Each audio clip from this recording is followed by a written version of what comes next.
Welcome everyone to a long list of urban legends which you probably haven't ever heard before. I tried digging up a bunch of unknown and obscure ones, so let me know if it's your first time hearing these or if you guys have already heard them. And just before we begin, consider subscribing if you haven't already since it helps the channel out. Anyways, let's get straight into the video now with the first entry. Minky Momo. Magical Princess Minky Momo, created in 1982, is an early example of the magical girl genre, made during a time when this genre was primarily aimed at children. The series predated the famous Sailor Moon by a decade. The show was produced by Ashi Pro Studio, a young company at the time, and the story basically revolves around a magical girl from the dream realm of Peninsula. In the first episode, Momo arrives on Earth and seamlessly integrates into human society using her magical abilities. She casts a spell to convince a childless married couple that she is their daughter. For nearly a year, Minky Momo adhered to the typical magical girl formula. Momo used her powers for good, performing various deeds that keep the hopes and dreams of humans alive. She was supported by magical friends in these endeavors. Despite the show's success, though indicated by 10% rating share higher than the current popular shows like One Piece, there were underlying conflicts. The merchandise associated with the show didn't sell as well as expected, causing financial issues. This conflict between the creators and the funders led to a lot of tension. As a result, the creators, frustrated by the lack of support despite the show's popularity, produced episode 46 out of spite. In this episode, Momo loses her magical gem, the source of her powers, rendering her just an ordinary girl. Like many superhero stories, Momo's loss of powers presents a new set of challenges. Despite this setback though, she remains positive and ready to face the world without her magic. However, in a shocking twist, Momo is hit by a truck in the following episode and dies.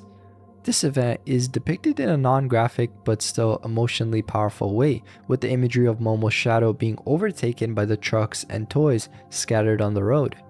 The narrative then takes an unexpected turn as Momo is reincarnated as a human girl, born to the couple she had been living with as a magical girl. Despite this dramatic storyline though, the subsequent episodes seem to ignore the previous events, almost as if a reset button had been pressed. Minky Momo continues with her powers intact. This odd narrative shift likely resulted from the creators' obligation to continue producing episodes even though they had intended for the series to end with Momo's death and reincarnation. And the part of the urban legend is the episode where Momo loses her life aired around the same time an earthquake warning was issued. This timing led to a persistent rumor or legend that the traumatic events in the episode generated negative energy, which in turn caused sort of a curse, causing the earthquake. Although this connection is purely speculative though, the coincidence is pretty notable.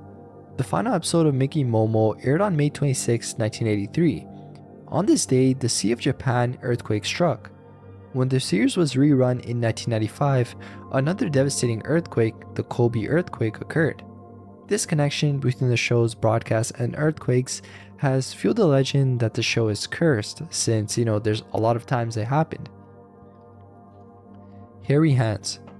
The legend of the Hairy Hands centers around a stretch of road in Dartmoor, Devon, where an unusual number of motor vehicle accidents occurred in the early 20th century. This road, now known as the B3212, runs through Postbridge. Basically, according to the legend, disembodied hands appear suddenly to grab the steering wheel of a car or the handlebars of a motorcycle, forcing the vehicle off the road. In some versions, the hands are invisible. Since around 1910, drivers and cyclists have reported strange accidents on this road. They often describe their vehicles swerving violently, as if something had suddenly taken control of the wheels. Most of these incidents ended with the vehicle running into a verge, leaving the victims unharmed. The legend gained wider attention though in June 1921, when E.H. Helby, the medical officer for Dartmoor Prison, died after losing control of his motorcycle. Two young girls riding in the sidecar had survived. Weeks later, a coach driver lost control, injuring several passengers. Then, on August 26, 1921, an army captain reported that invisible hands forced his motorcycle off the road. This incident drew national media attention. In Michael Williams' book Supernatural Dartmoor, journalist Rufus Endell shared his own encounter. He claimed that while driving near Post Bridge, he felt hands grip the steering wheel and had to fight for control. He avoided a crash and the hands had disappeared. Endo asked Williams not to publish the story until after his death to avoid ridicule. The legend is not only limited to moving vehicles though. In 1924, a woman camping with her husband reported seeing a hairy hand trying to enter her caravan. The hand retreated though when she made the sign of the cross. Explanations for the hairy hands sort of vary. Some local versions suggest that the hands belonged to a man who died in an accident on the road. Skeptics though attribute the accidents to drivers unfamiliar with the area navigating narrow, or maybe just losing control or misjudging the road. Investigations following the media coverage found that the road surface camber was dangerously high in places, leading to many of the accidents. The road was subsequently altered. The legend has also appeared in media, including the BBC Radio 4 play The Hairy Hand of Dartmoor by Michael Mixday and mentions on various comedy panel shows like QI and The Last Leg. Black Flash. The legend of the Black Flash began with children in Provincetown, Massachusetts in 1939. It's said that they came home frightened, describing a monster that appeared out of nowhere, all in black, growling, and then disappearing in a flash.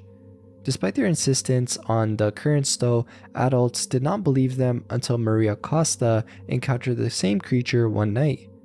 It's said she was walking home when an unusually tall figure dressed in black jumped out from the bushes.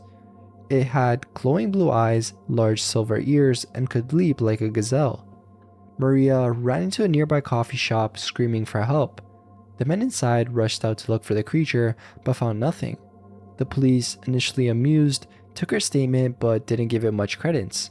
However, over the next week, more residents started coming up with their own encounters.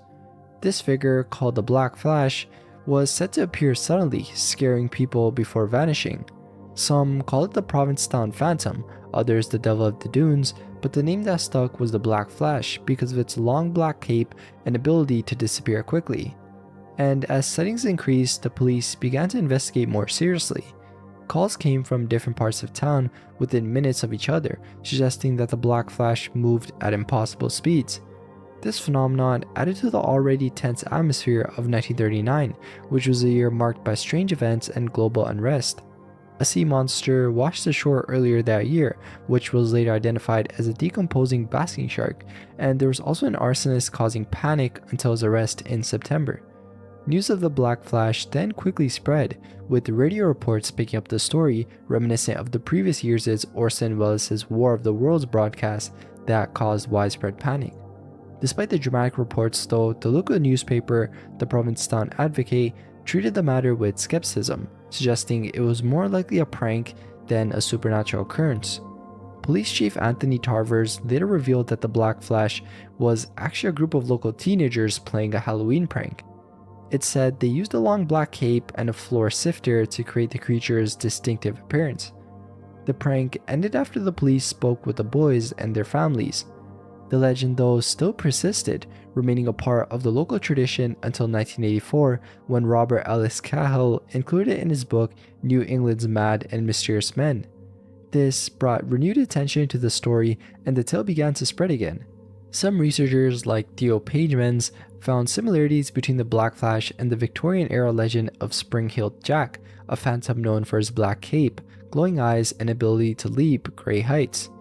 Pagemans' research aimed to separate fact from fiction, revealing that the Black Flash incidents only occurred for a few weeks in 1939, contrary to the embellished versions that claimed a longer period of activity. Despite efforts to uncover the truth though, the identities of those involved in the prank still remain unknown. Police Chief Tarvers took the secret to his grave, believing the town was too small to expose the pranksters without causing embarrassment. Theories about who was behind the Black Flash continue to circulate though, but no concrete evidence has surfaced. Boston Lemur. The Boston Lemur is an urban legend that emerged in the summer of 2008, centered around a sighting reported by Bill James, a senior advisor for the Boston Red Sox. Basically, James claimed to have encountered a really weird primate-like creature while walking home from Fenway Park. This incident occurred late at night when the streets were deserted, and James found himself alone. James initially mistook the animal for a cat because of its size and movement. However, upon closer inspection, he realized it was something far more unusual. The creature had enormous eyes positioned on the sides of its speckled gray head, a feature that immediately distinguished it from any known common animal. Its face also resembled that of a pug with a flat, expressive look. The creature's long tail, which was reminiscent of a broom handle, further set it apart from other known animals he was familiar with. And James described the creature's movement as he quoted an odd sashaying motion. During the sighting, James observed the creature for what he described as probably 6 or 7 times as long as it appeared that a flyball is in the air. This detailed observation allowed him to notice even more weird behaviors. At one point, the creature used its tail as a lever to lift its hind legs over a stick lying in the road, showcasing an unusual degree of dexterity and intelligence. Eventually, the creature scuttled under a parked car, disappearing from James's view. In the aftermath of the sighting, several theories emerged to explain what James had encountered. One possibility is that the creature was a cryptid, an undiscovered species that has managed to evade scientific detection. Cryptozoologists often investigate such sightings, hoping to find evidence of unknown animals. Another theory suggests that the creature could have been an escaped lemur from a zoo or private collection. This idea was investigated, but all lemurs in the local zoo were accounted for, leaving the possibility that it could have been someone's escaped pet. And there was actually a previous sighting of a similar creature in 2002, about 20 miles southwest of Boston in Sherborne. On a rainy day in March, filmmaker Andrew Mudge reported seeing a strange lemur-like dog on his parents' horse farm. Mudge described the creature as a smaller, skinnier version of a Tasmanian wolf, which hopped out of a hole in the barn door and headed towards the woods. This sighting, which occurred years before James's encounter, suggested that the Boston lemur might not be an isolated incident but part of a series of sightings in the region. Handprint of the Carbon County Jail. In Jim Thorpe, Pennsylvania, there's a persistent legend about a handprint in cell number 17 of the old Carbon County Jail. This handprint has been the source of fascination all the way since 1877, left by a man who was hanged for crimes he insisted he didn't commit. The legend comes from the fact the handprint has resisted all attempts to remove it, including cleaning, repainting, and replastering. Each time it is covered, the handprint reappears within days, continuing to tell its story. The legend is rooted in the coal mining industry of the late 19th century in Pennsylvania. The coal barons exploited the miners, who were mostly Irish and Welsh, making them work long hours for low wages. The miners had to buy their supplies from the company store, which kept them in debt. This led to the formation of the Molly Maguires, a secret society of miners who resisted through acts of sabotage. The coal barons, using their wealth and influence, orchestrated trials to eliminate the Molly Maguires, accusing them of crimes. These trials were often biased, with questionable evidence. One of the men involved was imprisoned in cell 17. During his trial, he insisted on his innocence, but he was sentenced to death regardless. On the day of his execution, he slapped his hand dirty from the cell floor against the wall and declared, "This is the hand of an innocent man." He was eventually hanged that day, but his handprint remained, a final protest. Over the years, many attempts were made to remove the handprint. The cell was scrubbed, repainted, and replastered, but each time the handprint reappeared. The handprint seemed to be a reminder of the man's declaration of innocence, defying all efforts to be forgotten. Today, the handprint is a feature of the Old Jail Museum in the area there. Visitors to the museum can see the handprint and learn about its history. The museum offers tours that includes a viewprint of the hand, as well as a National Enquirer article that tells the story. The article shows the nature of the handprint's persistence and the legend that surrounds it. The story of the mysterious handprint of the Carbon County Jail is more than just a ghost story though. It basically reflects a time when the powerful exploited the powerless, leading to acts of resistance and suppression. Belmis Faces. The Belmis Faces, also known as the Faces of Belmis, is a paranormal phenomenon that began in 1971 in a private house in Belmis de la Morenda, Jaén, Andalucía, Spain. Residents claimed that images of faces appeared on the concrete floor of the Perea family home. These faces have been responsible for attracting a large number of sightseers to the town. The phenomenon started when Maria Gómez Camara, a resident of the house, claimed that a human face formed spontaneously on her kitchen floor. Her husband, Juan Perea, and their son Miguel destroyed the image with a pickaxe, laying new concrete. However, a new face appeared, prompting the mayor to intervene and have the floor cut out for study. The home, known as La Casa de las Caras, soon became a tourist attraction. Over the next 30 years, the Perea family claimed that various faces continued to appear and disappear, each with different shapes, sizes, and expressions. Some paranormal investigators believe the phenomenon is a thoughtographic effect produced subconsciously by the deceased former owner of the house, Maria Camara. Skeptical researchers, however, have conducted tests and believe the faces are fabrications. In 1993, Luis Ruiz Noguez noted the presence of pigments used in paint, suggesting the use of paint in creating the faces. Manuel Martin Serrano, a sociologist, suggested that the phenomenon was a hoax perpetrated for financial gain. Jose Luis Jordan, vice president of the Spanish Society of Parapsychology, led a study that pointed to possible fraud, including the use of chemicals to create the images. Despite the skepticism, though, some believers maintain that the faces have a paranormal origin. Hans Bender and Germán de Argumasa, researchers of the Belmez case, suggested that changes in the faces' configurations during a sealed period indicated their paranormal nature.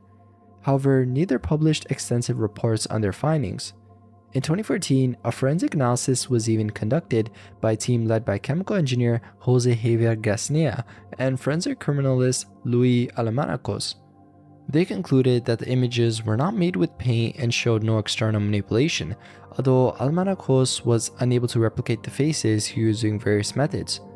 After Maria Gomez's death in 2004, new faces were claimed to have appeared, but these were debunked as hoaxes. Journalists Javier Cabanales and Francisco Menes published the book in 2007, exposing the history of the scam and identifying Maria's son, Diego Perea, as a likely creator of the faces. Acrobatic Sarah Sarah. Acrobatic Sarah Sarah is a mysterious urban legend that describes a tall, lanky woman dressed entirely in red, with a wide-brimmed hat and no shoes. Her distinctive feature is her silky, smooth hair, from which her name derives, with Sarah Sarah being used for the swishing sound of her hair. Her face lacks eyes, instead having black holes, and she has a smile that extends from ear to ear. Also, it said her left arm appears injured, with multiple slashes. Sightings of acrobatic Sarah Sarah are often reported in busy urban areas. She's seen in life-threatening situations like dancing on top of tall buildings, moving erratically on distant rooftops, and leaping from them like an acrobat, only to vanish just before hitting the ground. She's also seen darting through heavy traffic areas. Witnessing her is considered bad luck, as she is known to cause accidents. It's said that if you see her leap, you too will soon have an accident or go missing. The legend of acrobatic Sarah Sarah can be traced back to message boards like 2chan, starting in late 2008. The origin story suggests that she's the ghost of someone who took their own life by throwing themselves from a roof in Fukushima Prefecture around 2003, though specifics on this case are unknown. Some believe she's related to or an alternate telling of the Hachisaka Kusama story or the Kujisaka Onna because of her appearance and behavior. Over time, though, people shared their own encounters with similar ghostly jumpers and related stories from across Japan, leading to the creation of a yokai and legend associated with falling victims and ghostly jumpers. The legend suggests that if you have ever experienced dizziness while looking up at a tall building or seen someone behaving recklessly on a rooftop, you might have witnessed someone who wasn't really there. And in December 2022, acrobatic Sarah Sarah even appeared on the television show Scary Stories with a Mouth, which increased her popularity and solidified her status as a unique yokai and urban legend. She even appeared in some manga like Hell Teacher Noob and Dandadan. And the story also has some similarities with the Lady in Red, which is a well-known ghost figure from Vancouver, BC, who is often seen dancing on the 14th floor of the Fairmont Hotel. The Lady in Red is said to have been a car accident victim, which parallels the themes of sudden and tragic death present in the legend of acrobatic Sarah Sarah. Black Ambulance. The Black Ambulance is an urban legend that took hold in Czechoslovakia during the 1980s. This legend revolves around the widespread belief that a mysterious black ambulance was roaming the streets, abducting people to harvest their organs for illegal trafficking. The fear and paranoia generated by this legend were significant, impacting the daily lives of many citizens. During the 1980s, descriptions of the black ambulance were consistent. It was an unmarked vehicle with tinted windows, often seen driving around residential areas or near hospitals. The vehicle was believed to be operated by a secret organization involved in organ trafficking. Their targets were said to be unsuspecting individuals, especially those who were alone or vulnerable, like homeless people or individuals walking late at night. Reports of encounters with the black ambulance, though, sort of varied, but there were common elements in the stories. Witnesses claimed to have seen people being forcibly taken inside the vehicle or seeing the ambulance parked in secluded areas with suspicious activities taking place. Some accounts even described hearing screams or cries for help coming from inside the vehicle. These stories then quickly spread through word of mouth, fueled by rumors and sensationalized media reports. The legend even led to a heightened vigilance among the population. People began avoiding walking alone at night and took extra precautions when venturing out. Despite the widespread belief in the black ambulance, though, there was no concrete evidence to support its existence. Investigations conducted by authorities at the time failed to uncover any credible information or substantiate the claims made by witnesses. It was widely believed that the urban legend was a product of collective paranoia and fear rather than an actual phenomenon. Several theories, though, have been proposed to explain the origin of this urban legend. One theory suggests that it may have been a manifestation of societal anxieties during a period of political repression and social unrest in Czechoslovakia. The 1980s marked a time of political tension under communist rule, and rumors and conspiracy theories often flourished in such environments. People living under repressive regimes are often prone to believing in sinister plots and secret organizations, as these narratives provide a way to make sense of the uncertainties and fears they experience. Another theory suggests that the legend may have been influenced by similar urban legends or folklore from other countries. Stories of mysterious vehicles involved in illegal activities like organ trafficking have been reported in various parts of the world. It's possible that these stories influenced the creation of the black ambulance legend in Czechoslovakia. The idea of a vehicle prowling the streets and abducting people taps into the fears about personal safety and the vulnerability of individuals in urban environments. Belgian Tunnel. The Belgian Tunnel is a motorway tunnel in Switzerland and was opened in 1966 and stretches for 3,180 meters.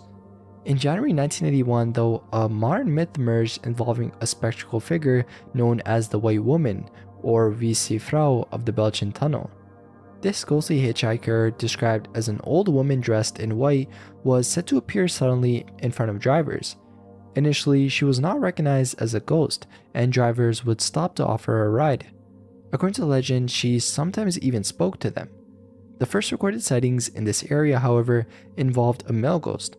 Reports from June 1980 described a male hitchhiker who would mysteriously vanish from moving vehicles despite the high speeds at which they traveled.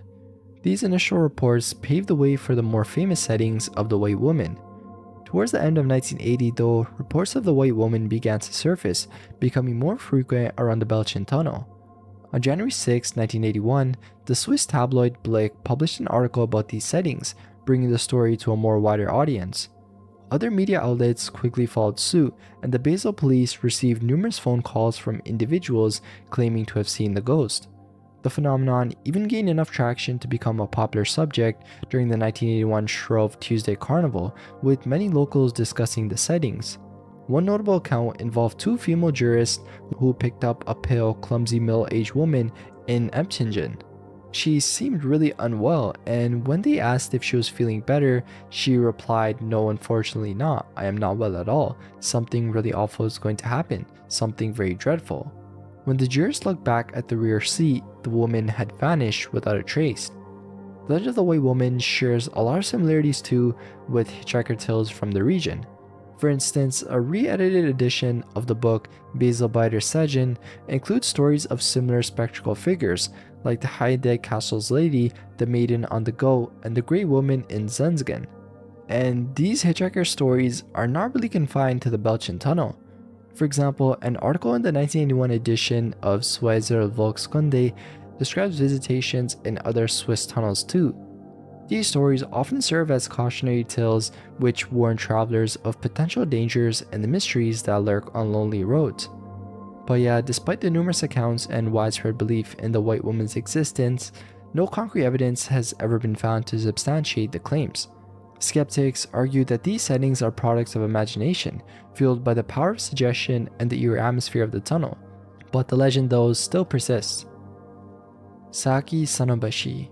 Saki Sanobashi is an urban legend from Japan that has caught the attention of internet communities for years. Known also by the name Go for a Punch, this legend revolves around an alleged anime series that is both elusive and disturbing. The story of Saki Sanobashi suggests it's a lost piece of media, yet its supposed content and the mystery surrounding it have gained a lot of speculation and interest online. According to the legend, Saki Sanobashi was a psychological horror anime series that aired briefly in the late 1980s or early 1990s. The anime purportedly depicted a group of girls trapped in an underground bathroom facility. These girls were subjected to various forms of torture and psychological torment. The series is said to be extremely graphic and featured really intense scenes of gore, violence, self-mutilation, and more. This content allegedly pushed the boundaries of what is considered acceptable even for horror genres, leading to its suppression and eventual disappearance. The origin story of Saki Sanobashi claims that the anime was created by an unknown artist or group of artists who intended it as a social commentary on the darker aspects of society. However, because of its controversial content, the series was never officially released. Only a few episodes were reportedly produced before the project was just shut down. These episodes are rumored to have been leaked onto the dark web or distributed among collectors of rare and obscure media. The legend gained a lot more traction though in 2004 when an anonymous user posted on an internet forum claiming to have seen the entire series. This user provided detailed descriptions of the anime, recounting various disturbing scenes and offering insights into the characters and plot. Despite the vivid descriptions though, the anonymous user didn't provide any concrete evidence to support their claims. This lack of proof led many to question the authenticity of the story, though it didn't stop the legend from spreading. In the years that followed, numerous individuals have attempted to uncover more information about Saki Sanobashi. Extensive online searches and discussions have taken place, with many dedicated to finding any verifiable evidence or footage from the supposed anime. Despite these efforts though, no concrete evidence has surfaced, leading many to believe that this media is nothing more than an elaborate hoax or a fabricated urban legend. An important development in the legend though that I wanted to add, since people will probably talk about it, occurred when a Reddit user claiming to be the original poster of the story admitted that the entire tale was a fabrication. This user, posting under a throwaway account, confessed that they had made up the story as a joke on 4chan. They explained that the post was meant to troll a thread asking about the scariest things found on the deep web. The user never expected the story to gain such traction and was surprised to see how seriously it was taken by the community. Despite this confession though, some users remain skeptical, preferring to believe in the legend rather than accept the confession as genuine. Let me know what you guys think. Screaming Jenny. Screaming Jenny is an urban legend from Harper's Ferry, West Virginia, that centers around a woman named Jenny who, despite her kind and generous nature, fell on hard terms and ended up living in an old storage shed near the Baltimore and Ohio Railroad tracks. Jenny's life was marked by hardship. She was alone, penniless, and often cold and hungry. One fateful evening though, she was sitting by a fire trying to warm herself and sipping broth to avoid hunger. As she sat there, a spark from the fire caught her shirt though, and within moments the flames began to spread. Desperate, Jenny tried to extinguish the fire with the broth, but her efforts were in vain. Engulfed in flames, she ran screaming for help down the railroad tracks, heading toward the train station. In her panic and agony, she didn't notice an oncoming train. Tragically, Jenny was struck and killed. The aftermath of this tragic event gave rise to the legend of the Screaming Jenny.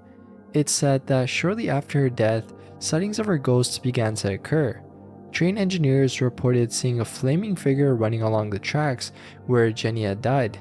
These spectral encounters were always marked by the figure's desperate screams for help, echoing the moments before her tragic death. Engineers who witnessed this ghostly apparition would try to stop their trains or find her body, but upon searching the area, they would find nothing. According to the legend, Jenny's spirit returns every year on the anniversary of her death. Her ghost is said to relive her final moments, running down the tracks in flames, screaming for help, and ultimately disappearing without a trace. This haunting replay of her demise has become a chilling reminder of the tragic event that took her life and the urban legend surrounding it. Inokashira Park Curse. The Inokashira Park Curse is an urban legend that has become a notable part of Tokyo, Japan's folklore. This legend warns couples against taking boat rides on the lake in Inokashira Park, suggesting that doing so will lead to the end of their relationship. The curse is attributed to the goddess Benzaiten, who is believed to oversee the park from her shrine near the pond. Inokashira Park is known for its serene lake and green surroundings, and the park setting with swan-shaped pedal boats and rowboats available for rent makes it a popular spot for couples seeking a romantic outing. However, the legend of the Inokashira Park curse casts a shadow over this otherwise peaceful location. The story of the curse revolves around Benzaiten, a goddess associated with water, music, and elegance. According to the legend, Benzaiten harbors jealousy towards couples who display their love on her lake. The curse suggests that any couple who rides a boat together in the lake will soon experience the end of their relationship. This belief has persisted for over 200 years, becoming deeply ingrained in the local culture there. The legend serves as a cautionary tale for couples visiting Inokashira Park, and because of this, many choose to avoid boat rides on the lake to prevent the possibility of invoking the curse. Accounts of couples who experience relationship troubles after visiting the park reinforce this legend, and whether these stories are based on real events or part of the myth is unclear, but they still help maintain the legend's presence. The Red Car. The Red Car is a well-known urban legend from Mexico that involves a scarlet red car that travels at night between Mexico City and Cuernavaca. The car is driven by a group of witches who search for men, especially those walking alone on dark streets. Inside the car, there are usually 2 to 5 beautiful women who entice men with promises to fulfill their dreams. Men who accept the offer and get into the car are later found lifeless by the roadside, having been subjected to a dark occult ritual and sacrificed to the devil. The legend of the red car serves as basically a cautionary tale, warning men to be wary of the mysterious vehicle. The witches use their charm and allure to lure men into the car, only to subject them to sinister rituals later. The bodies of the victims are often discovered with bruises, cuts, and arcane symbols, suggesting a ritualistic sacrifice. These details add to the fear surrounding the legend and makes it a powerful story in the people's imaginations. According to the details of the story though, the red car primarily targets men who are alone at night. The witches are said to drive through lonely streets looking for potential victims, and once a man gets in the car, he is taken to a secluded location where the witches perform their dark rituals. The victims' bodies are later found with signs of torture and mysterious symbols. The story has also been told and retold in various forms, from local anecdotes to detailed accounts, each adding different twists to the legend. In addition to the main story, there's beliefs related to the color of the car and traffic citations. It's commonly thought that drivers of red cars are pulled over more frequently by police officers. Studies have shown that while red cars do receive a disproportionate number of traffic citations compared to the presence on the road, white cars actually receive more traffic citations overall in the United States. White cars make up 25% of the traffic population but receive 19% of all traffic citations, while red cars constitute 40% of vehicles but receive 16% of traffic citations. Gray cars are said to account for 6% of vehicles but receive 10% of total traffic citations. This phenomenon aligns with concepts like selection bias and the Baader-Meinhof phenomenon, where noticing something leads to seeing it more frequently. Tiny Uncle.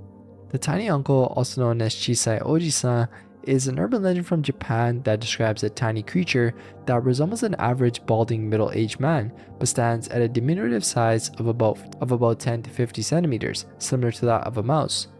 Chisai Oji-san is often associated with good luck and success, and encounters with him are believed to bring positive outcomes. These tiny beings are said to appear more frequently to children, but can also show up before tired adults who are overworked or unwell, offering advice and comfort similar to a loving parent. Despite their generally positive nature though, these beings can sometimes exhibit mischievous behavior or use foul language. They're known to be elusive and fast-moving, disappearing quickly when spotted with a camera or phone.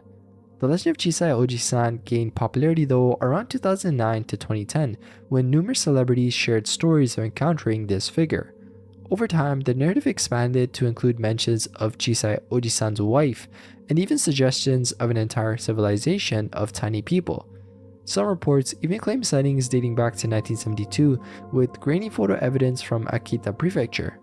The legend serves as a reminder for individuals to take care of themselves and make positive lifestyle changes if they ever find themselves in situations where they start seeing these tiny men darting around.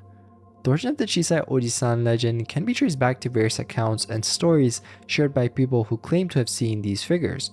Initially, the stories centered around children who would report seeing small men running around their homes or gardens. These stories often depicted the tiny men as helpful and kind, offering advice or small tokens of luck to the children. As the legend spread though, adults began reporting sightings as well, particularly during times of stress or illness. These adult encounters often described the tiny men as comforting and supportive, providing guidance during difficult times. As the legend grew though, more details were added to the story. Some accounts describe Chisai Oji-san as wearing traditional Japanese clothing, while others depict him in more modern attire. The stories also began to include mentions of a community of tiny people, suggesting that Chisai Oji-san was not alone but part of a larger group. This idea added more interest to the legend since people began to speculate about the existence of a hidden world of tiny beings living alongside humans. And the popularity was even further fueled by media coverage and celebrity endorsements. Several well-known Japanese celebrities share their own encounters with the men like we talked about earlier, and this led to some credibility to the stories and sparked more interest about them. Television shows too and magazines featured stories about Chisai Oji-san, and the legend became a popular topic of conversation. Langville, Montana. Langville, Montana is a mysterious urban legend with the tale of a town that supposedly vanished overnight. The story gained more attention after the 2016 remake of Ghostbusters, which referenced Langville with the line, "The entire town of Langville, Montana goes missing." This line spurred many to search for evidence of the town, though none can be found. Some believe the search began only after the movie, while others claim the rumors have been circulating much longer. Langville is described as a small rural town that mysteriously disappeared in the early 2000s. According to the legend, all records, photos, and online discussions about Langville also vanished. This has led to a fascinating interplay between disbelief and belief, with some Montanans swearing they remember Langville existing, invoking the concept of the Mandela effect. Despite extensive searches though, no concrete evidence of Langville's existence has surfaced. There's no historical records or photographs of the town, and it's not mentioned in any official documents or history books. This absence of evidence though has only fueled the legend, and it's still an interesting urban legend altogether. Kinderhook Blob. The Kinderhook Blob is an urban legend that emerged from New York in the 1960s. The story revolves around a mysterious floating blob-like creature that was encountered by at least 6 witnesses over several decades. This creature, described as both terrifying and elusive, has become a notable part of the local folklore there. The first known encounter with the Kinderhook Blob occurred in 1962. A 10-year-old boy named Hallenbeck and his 7-year-old cousin Cherry were walking in the woods behind their house when they heard a high-pitched whistle. Searching for the source of the sound, Hallenbeck saw a white object peering at him from behind a nearby pine tree. He described it as peering, despite the fact that it had no visible eyes. Frightened, the children ran back to the Hallenbecks' parents' home. For the next 2 years, there were no further reports of the creature.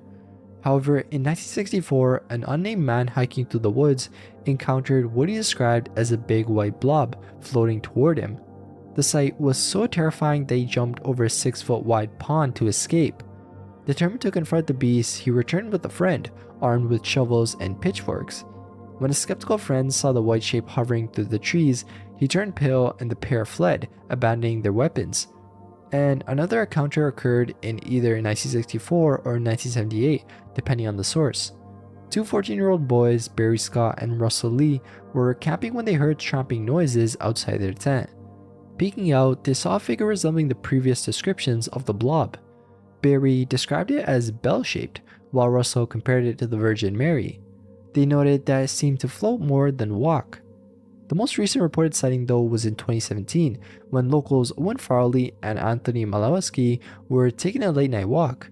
They described a sudden drop in temperature and heard a loud high-pitched screech before seeing a white blob, around 7 feet tall, floating toward them at high speed. This encounter left them running in fear, and it just went on to fuel the legend. Ryomen Sukuna. Ryomen Sukuna is a figure in Japanese folklore and urban legends, known for his unique and terrifying form. The name Ryomen Sukuna translates to two-faced Sukuna, a reference to his depiction as a mummified being with two heads.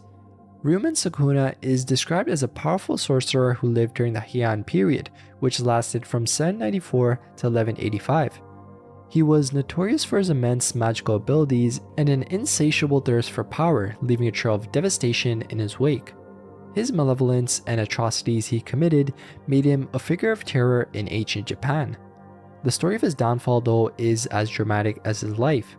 According to legend, a group of brave warriors decided to put an end to Sukuna's reign of terror. They engaged him in a fierce battle and eventually succeeded in defeating him.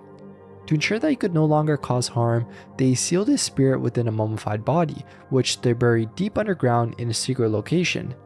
Despite this though, the legend holds that Sukuna's malevolent spirit still lingers within the mummy.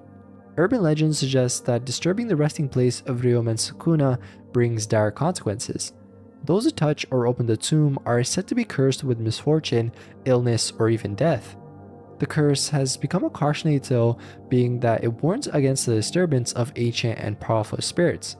In modern times though, Ryomen Sukuna has also gained renewed interest through the popular manga and anime series Jujutsu Kaisen, which is something interesting I wanted to add about this legend. Faceless Woman of Hawaii. The tale of the Faceless Woman, or Mujina, in Hawaii is one of the most enduring urban legends from there. Originating from Japan, the legend of Mujina was brought to Hawaii by Japanese immigrants in the 19th and 20th century. The Faceless Woman is said to be a shape-shifting creature that can transform into a human figure completely devoid of facial features. Over the years, this ghostly figure has become a part of the folklore there, haunting various public places like restrooms, shopping malls, and movie theaters. One of the most famous encounters with the Faceless Woman occurred in 1959 at a drive-in theater in Honolulu. A woman who ventured into the restroom late at night found herself standing next to another woman combing her long hair in front of the mirror. As she approached, she realized with horror that the woman had no face. Panicked, she fled the restroom and spread the story among the local community. This incident became well known and contributed to the growing legend of the Faceless Woman in Hawaii. And in the 1980s, another well-known sighting took place at the Ala Moana shopping center. A shopper entered the woman's restroom and saw a woman in a red dress standing by the sink. As she drew nearer, she was horrified to discover that the woman had no facial features. She then quickly left the restroom, and her story soon became another part of the legend. These accounts of the Faceless Woman are not just limited to just a few incidents. Over the years, numerous stories have emerged from different parts of Hawaii. Some people even claim to have seen her ghostly figure at the Dole Cannery movie theater in Honolulu. Others report sightings on secluded beaches or other isolated locations. Each story adds to the mystery though and fear surrounding this figure, and the origins can be traced back to the Japanese folklore of the Mujina. In Japan, they were a type of shape-shifting spirit that can take on various forms, including that of a faceless human. When Japanese immigrants brought their culture and stories to Hawaii, the legend of the Mujina transformed into the Faceless Woman, adapting to its new environment and becoming part of the local folklore. Some theories suggest that the Faceless Woman is a restless spirit trapped between the worlds of the living and the dead. Others believe she is an omen of doom, appearing to warn those who see her of impending misfortune. Another theory suggests that the Faceless Woman is a manifestation of human fears and anxieties, a reflection of our own inner demons. Belled Buzzards.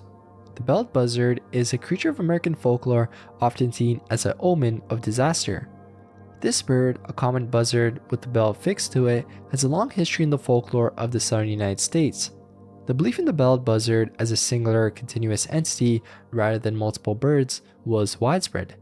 The legend gained prominence in the 1880s and continued into the early 20th century. Reports of buzzards with bells, though, date back to the 1850s in Tennessee, North Carolina, and Virginia. Although sightings likely involved multiple birds, the legend evolved to refer to the belled buzzard, hinting at singularity. Early accounts describe these belled buzzards being seen in states like West Virginia, Delaware, Georgia, and South Carolina. The belled buzzard's association with disaster, though, began in 1878 in Brownsville, Tennessee, during a yellow fever epidemic. This event marked the first significant connection between the bird and a natural disaster. Prior sightings were sporadic, but the Brownsville case established the buzzard as a harbinger of doom. Following this, sightings increased in the 1880s, expanding the bird's range to include Maryland, Ohio, Kentucky, Mississippi, Texas, and New York. Articles from this period often highlighted the bird's ominous reputation. Headlines like "A bird of evil omen" and "Disaster feared with coming of belled buzzard" reinforced the belief that the buzzard's appearance preceded calamity. Reports from various states cited the belled buzzard with growing frequency, each sighting contributing to the legend's persistence. And a Delaware ledger reference expressed the hope that the bird would not appear in the area, fearing it might herald cholera. A Nebraskan paper described a buzzard with a bell on its neck as frightening people in Maryland who saw it as the angel of death. Claims about the belling, capture, or death of the belled buzzard were common. Given the different descriptions of bells and birds, these likely referred to different buzzards. However, such claims persisted despite ongoing sightings.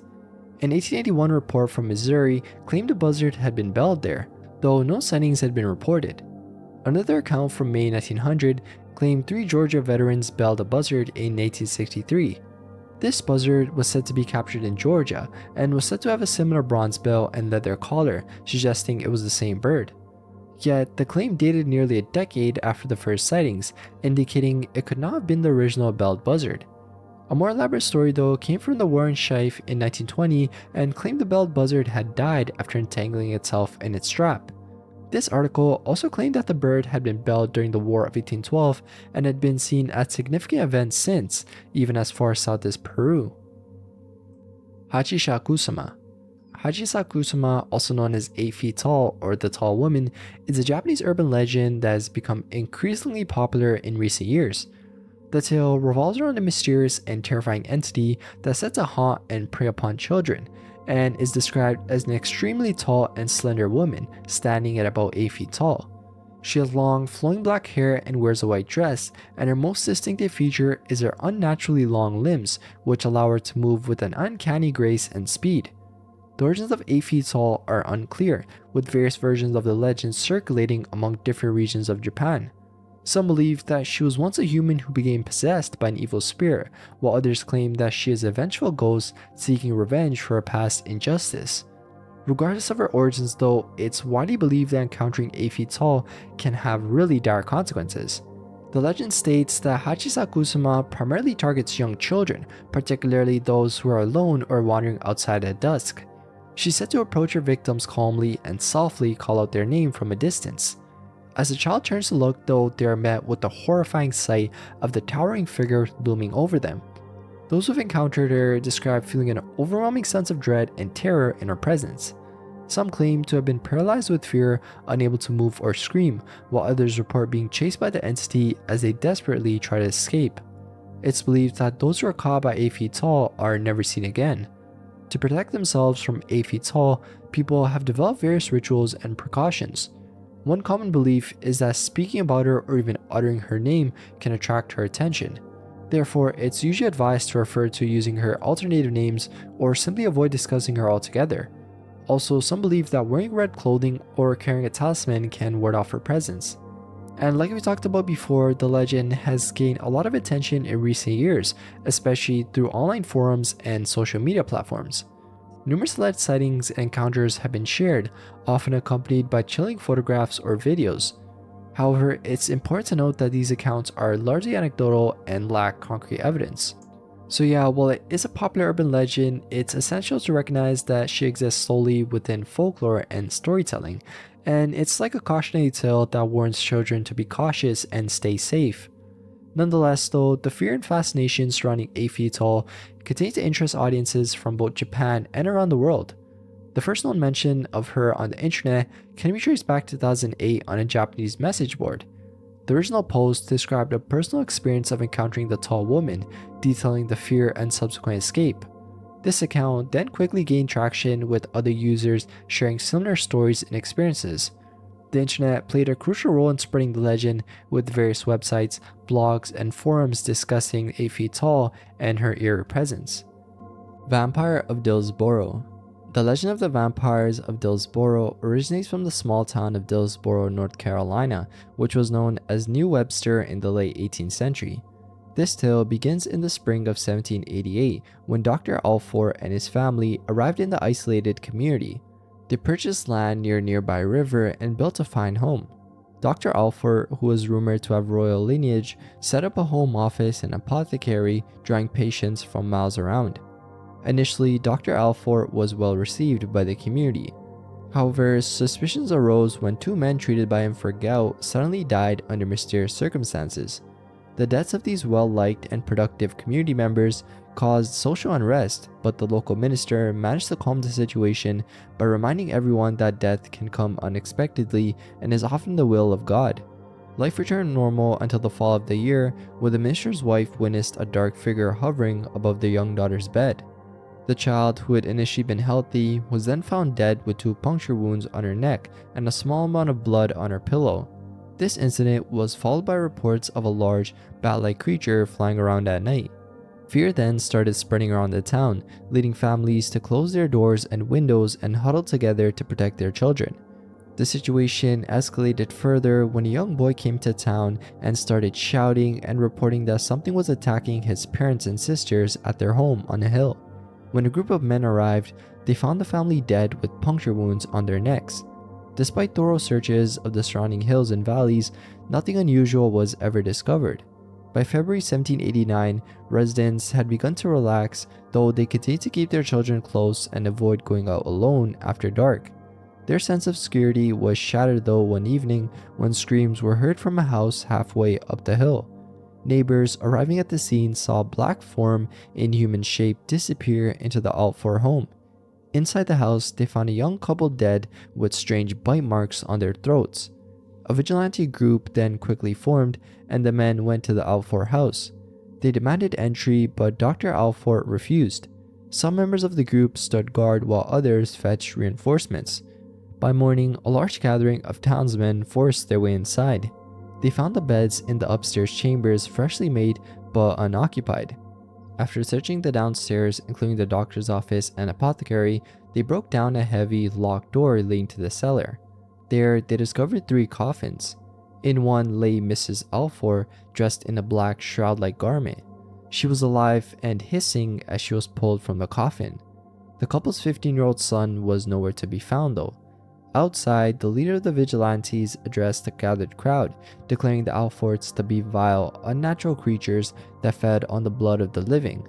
Dr. and Mrs. Alford were then hanged, their corpse placed inside the house, which was then set on fire. The attacks and murders ceased after this event. However, questions still remain about whether the Alfords were truly vampires. Some speculate that the legend may have been influenced by reports of vampire attacks in Rhode Island, which was happening around the same time. These New England cases involve so-called wasting deaths without puncture marks or blood drinking, which differed from the Dillsboro incidents. And the addition of a huge bat-like creature to the story suggests some embellishments over time. Without concrete evidence though or contemporary accounts, it's impossible to determine the truth of what happened in Dillsboro or the fate of Dr. Alford's son, so yeah, a lot of it's still up to legend. La Planchada.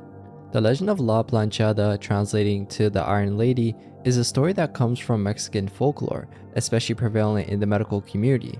The tale is often associated with Hospital Juarez in Mexico City, where the ghost of a nurse named Eulalia, who is known for a perfectly ironed white uniform, is said to roam the corridors, caring for the sick when they're most in need.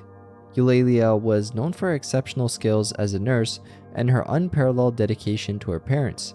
She maintained an impeccable appearance with her nurse's uniform always neatly pressed. Her reputation at the hospital was stellar too, as she was both respected and even really admired by her colleagues for her professionalism and empathy towards her patients.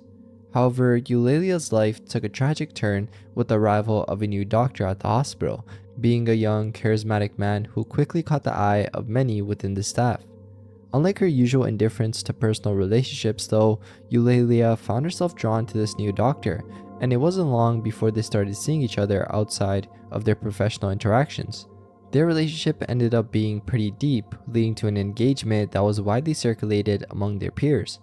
The turning point in Eulalia's story though came when her fiancé left for a medical seminar, promising to return soon. As days turned into weeks though with no word from him, Eulalia grew increasingly anxious, with her worry compounded by the lack of communication from his end.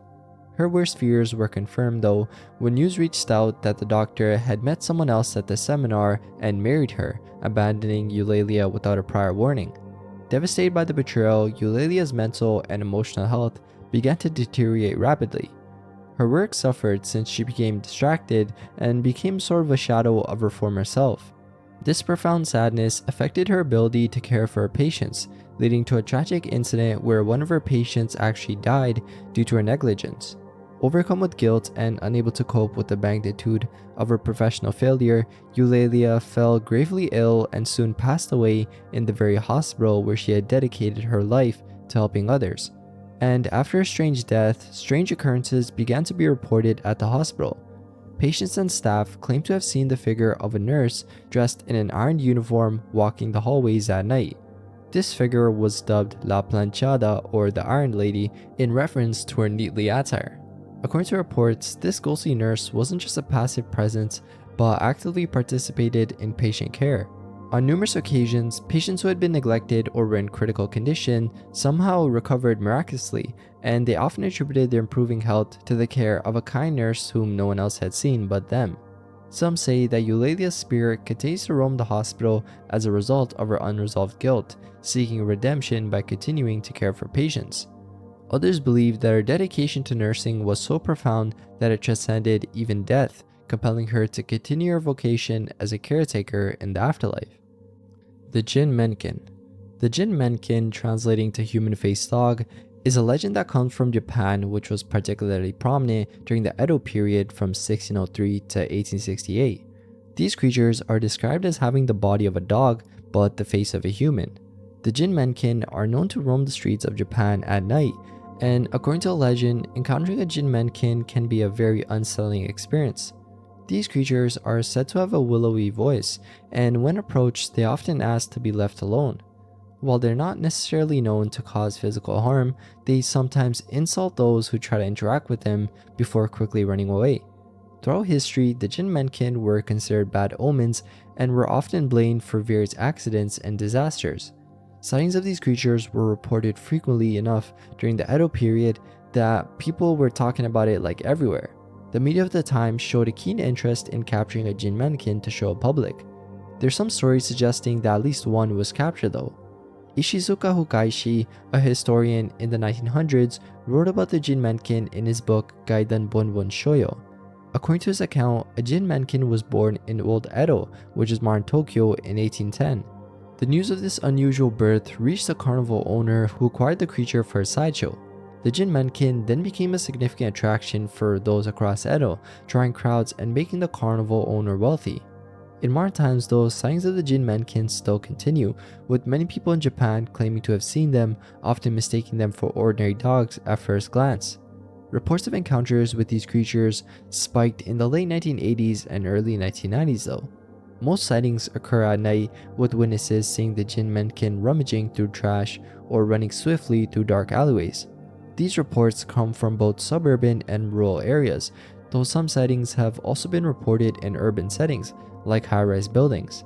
One notable sighting in the 1980s involved the Jin Menkin spotted digging through trash in a dark alleyway in the Shibuya district, which is one of the busiest areas in Tokyo. Witnesses have described the Jin Menkin as moving at incredible speeds, which is up to 60 miles per hour, and sometimes even chasing cars or standing just in dark alleyways. The legend of the Jin Menkin has also led to various speculations. Some believe that these creatures might be the result of secret experiments conducted in laboratories, while others suggest they might be Japan's version of the chupacabra. An alternative explanation for the Jinmenkin sightings though is the misidentification of Japanese macaques, which can sometimes appear weird in low lights, especially if seen fleeing away. The Sweet Girl of Ancol Bridge. The Sweet Girl of Ancol Bridge is an urban legend that comes from Indonesia, specifically Jakarta. The tale dates all the way back to the 19th century and centers around the ghostly figure that haunts the Ancol Bridge. But yeah, the tale itself of the Sweet Lady comes back from 1817 and involves a young orphan girl named Siti Arya who lived with her mother, Mak Ampar, in a pavilion owned by a wealthy skipper in Batavia. When Siti Arya turned 16, the skipper fell in love with her and wanted her as his concubine. She ended up refusing though and fled, only to encounter a playboy who owned a brothel. Tempted by her beauty, he wanted to add her to his so-called collection. She fled again though, but was eventually caught by two thugs working for the brothel. Siti Arya was then killed near the Dempet Dam by Lake Sunter, and her body was dumped about 400 meters from the Ancol Bridge.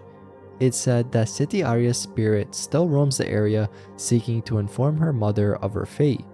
The playboy who owned the brothel met a grim end, being hanged by the Dutch at Fathahillah Park in Jakarta. The story of the mystical Ancol Bridge and its ghost reached popularity in the 1980s though, and became a significant part of the local culture and lore, but yeah, nowadays it's become less popular. Rock Raindrop.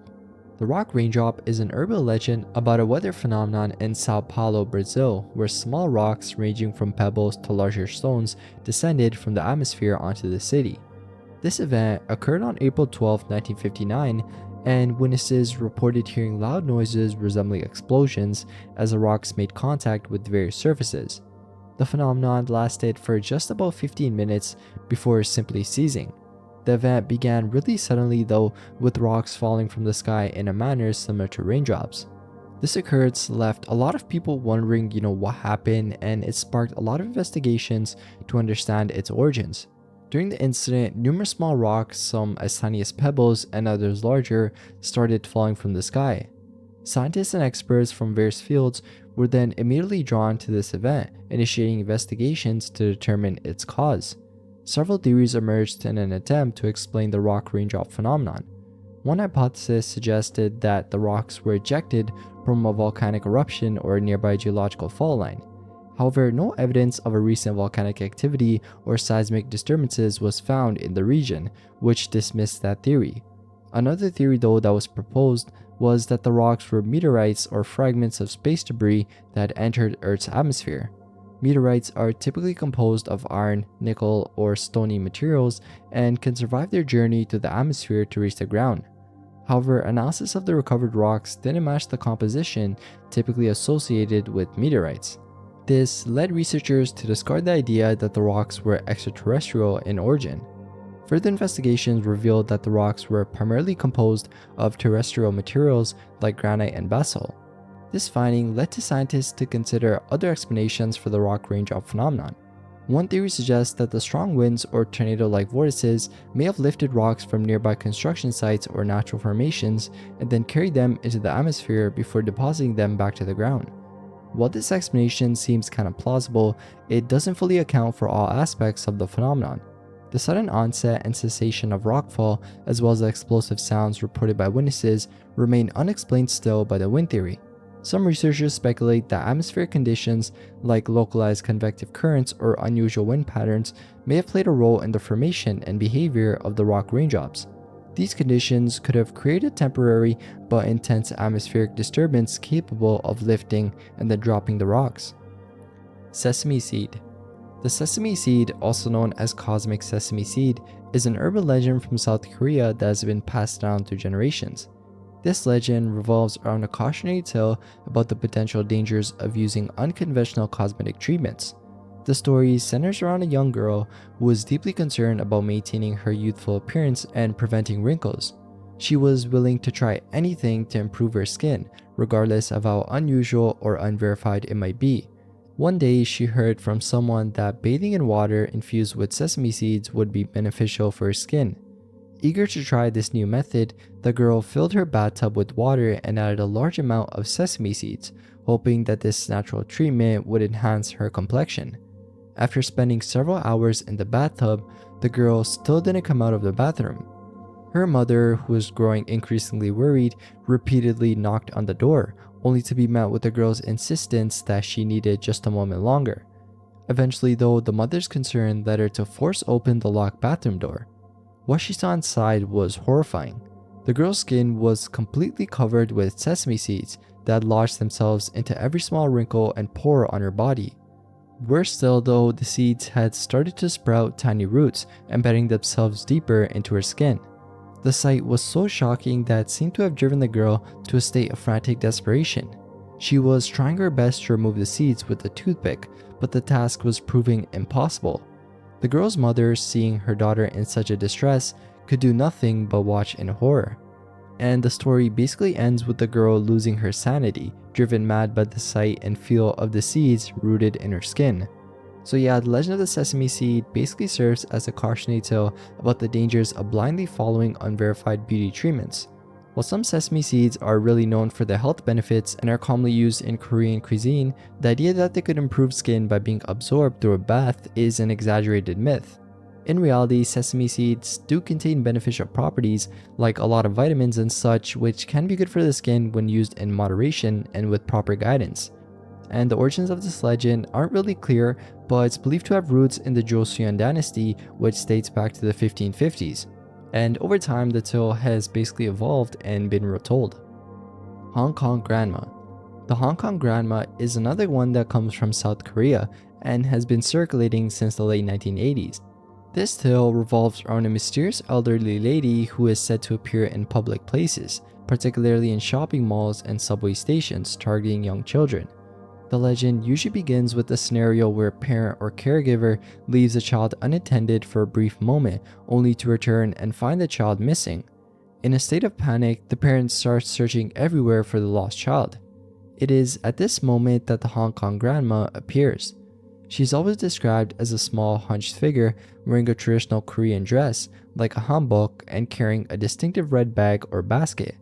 The appearance of the Hong Kong Grandma is consistent across various accounts, and when the parent encounters the Hong Kong Grandma, she claims to have seen the child and offers to help them. Desperate for assistance, the parent follows her. The grandma then leads the parent through a series of confusing and disorienting locations, like winding alleyways, crowded markets, and maze-like corridors. The journey becomes increasingly hard and the parent finds themselves completely lost. At the climax of the story, the parent realizes that they've been led astray and turns around to find that the grandma has disappeared, leaving them alone and still worried about the child. There are several variations of the Hong Kong Grandma legend, but most share similar core elements.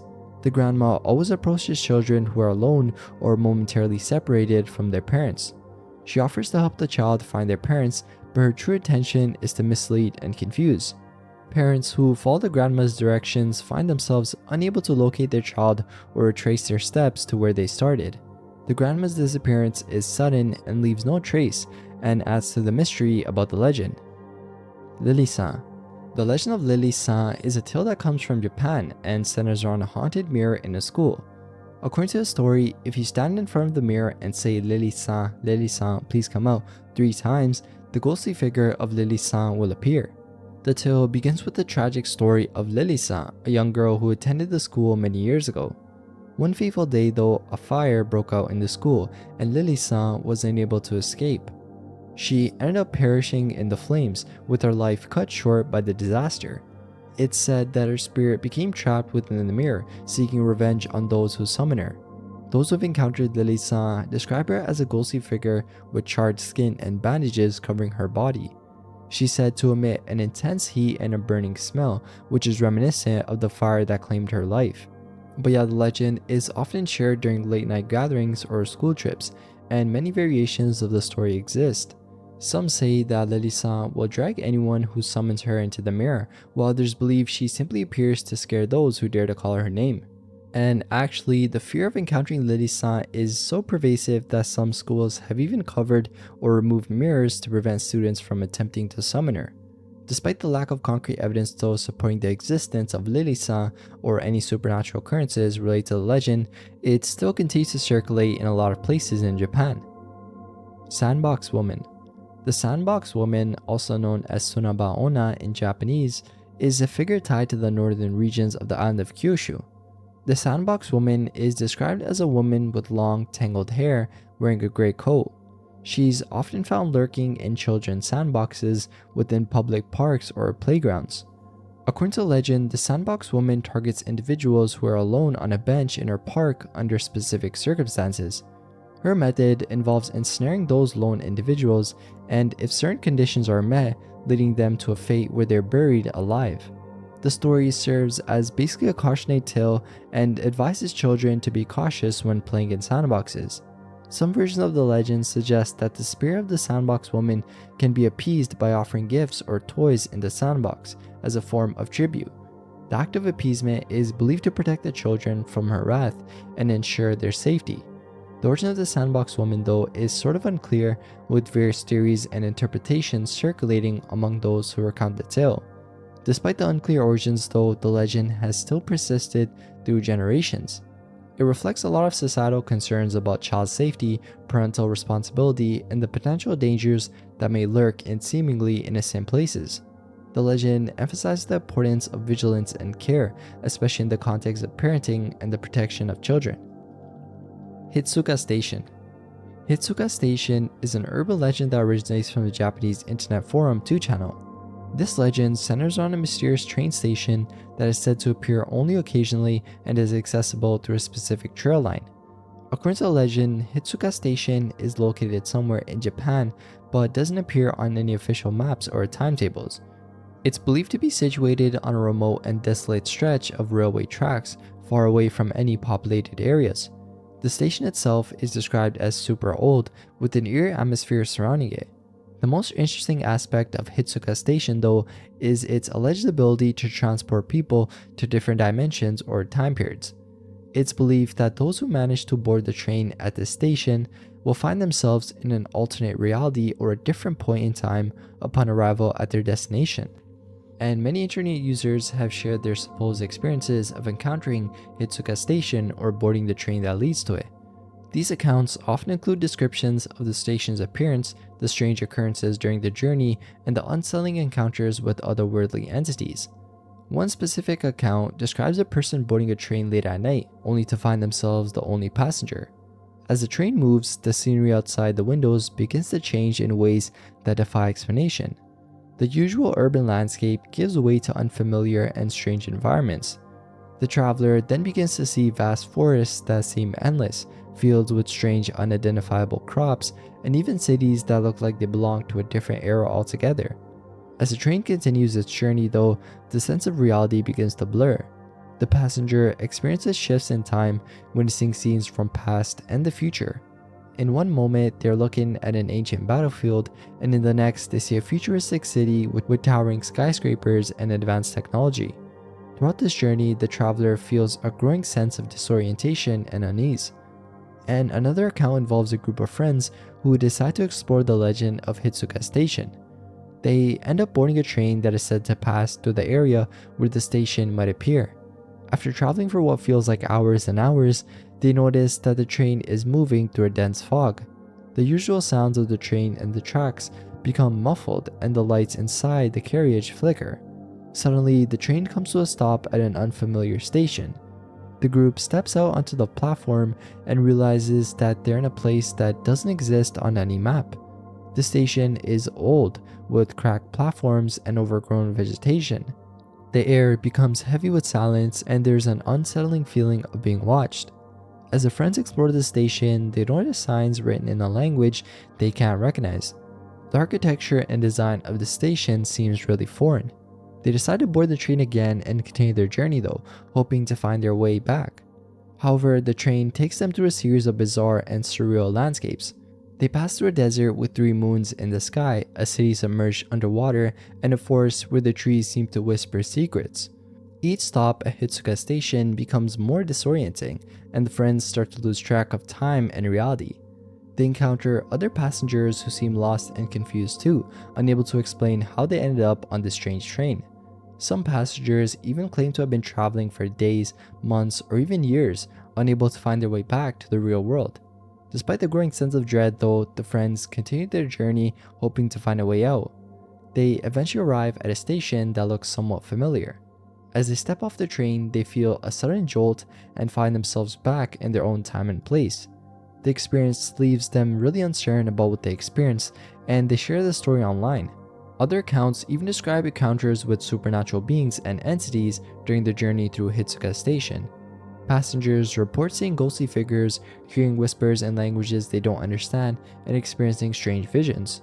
Some believe that the station serves as a portal to the afterlife or other dimensions, where the boundaries between the living and the dead are blurred. Devil's Sickle. The Devil's Sickle is an urban legend originating from Nuremberg, Germany, and has been circulating since 1998. The legend revolves around a mysterious and ghostly figure wielding a sickle, haunting the roads of Nuremberg and terrorizing those who encounter it. According to the legend, the Devil's Sickle is a manifestation of the devil himself and appears to those who dare to travel to the desolate areas of the Black Forest at night. The sickle, which is an agricultural tool with a curved blade, is said to be mixed with dark powers, capable of causing illness or even death to those who see it. The story begins with a young woman named Anna, who lived in a small village near Nuremberg. One day, her grandmother fell gravely ill, and none of the local remedies seemed to help. Desperate to save her, Anna turned to an old book of remedies that had been passed down to her family for generations. In the book, she found a recipe for a powerful healing potion that required a rare herb known as the Devil's Sickle. Determined to find this herb and save her grandmother, Anna embarked on the journey into the nearby Black Forest. Legend has it that the devil himself guarded the herb, making it nearly impossible for anyone to obtain it. Undeterred though, Anna ventured deep into the forest, armed with only a small knife and her unwavering determination. After days of searching, Anna finally stumbled upon a small clearing where the Devil's Sickle grew. As she reached out to pluck the herb, a dark figure appeared before her. It was the devil himself, furious at Anna's audacity to steal his precious plant. In exchange for sparing her life, the devil demanded that Anna give up her soul. Faced with an impossible choice, Anna made a cunning bargain. She proposed that if she could brew the healing potion successfully and save her grandmother's life, then the devil would have no claim over her soul. The devil agreed to this deal but warned Anna that if she failed, he would return to claim what was rightfully his. With renewed determination, Anna returned home and brewed the potion using the Devil's Sickle. And miraculously, her grandmother's health improved almost instantly and she made a full recovery. After that, news of Anna's feat spread throughout Nuremberg, and the legend of Devil's Sickle was born. It became a cautionary tale and warned people of the dangers of making deals with the devil and the importance of using knowledge and determination to overcome challenges. The urban legend of the Devil's Sickle also includes numerous accounts of sightings and encounters with the ghostly figure. Witnesses report seeing a tall, dark figure holding a sickle, appearing suddenly on lonely roads and causing drivers to lose control of their vehicles. Some say the figure emits an eerie, otherworldly light, and those who see it feel an overwhelming sense of dread and foreboding. And there's also stories of musicians who continue to drive down the road despite seeing the figure, only to fall mysteriously ill shortly afterward. Various methods have been suggested to ward off the figure though, like using metal objects, slashing wood, and hitting the ground, which are believed to make the ghost go away.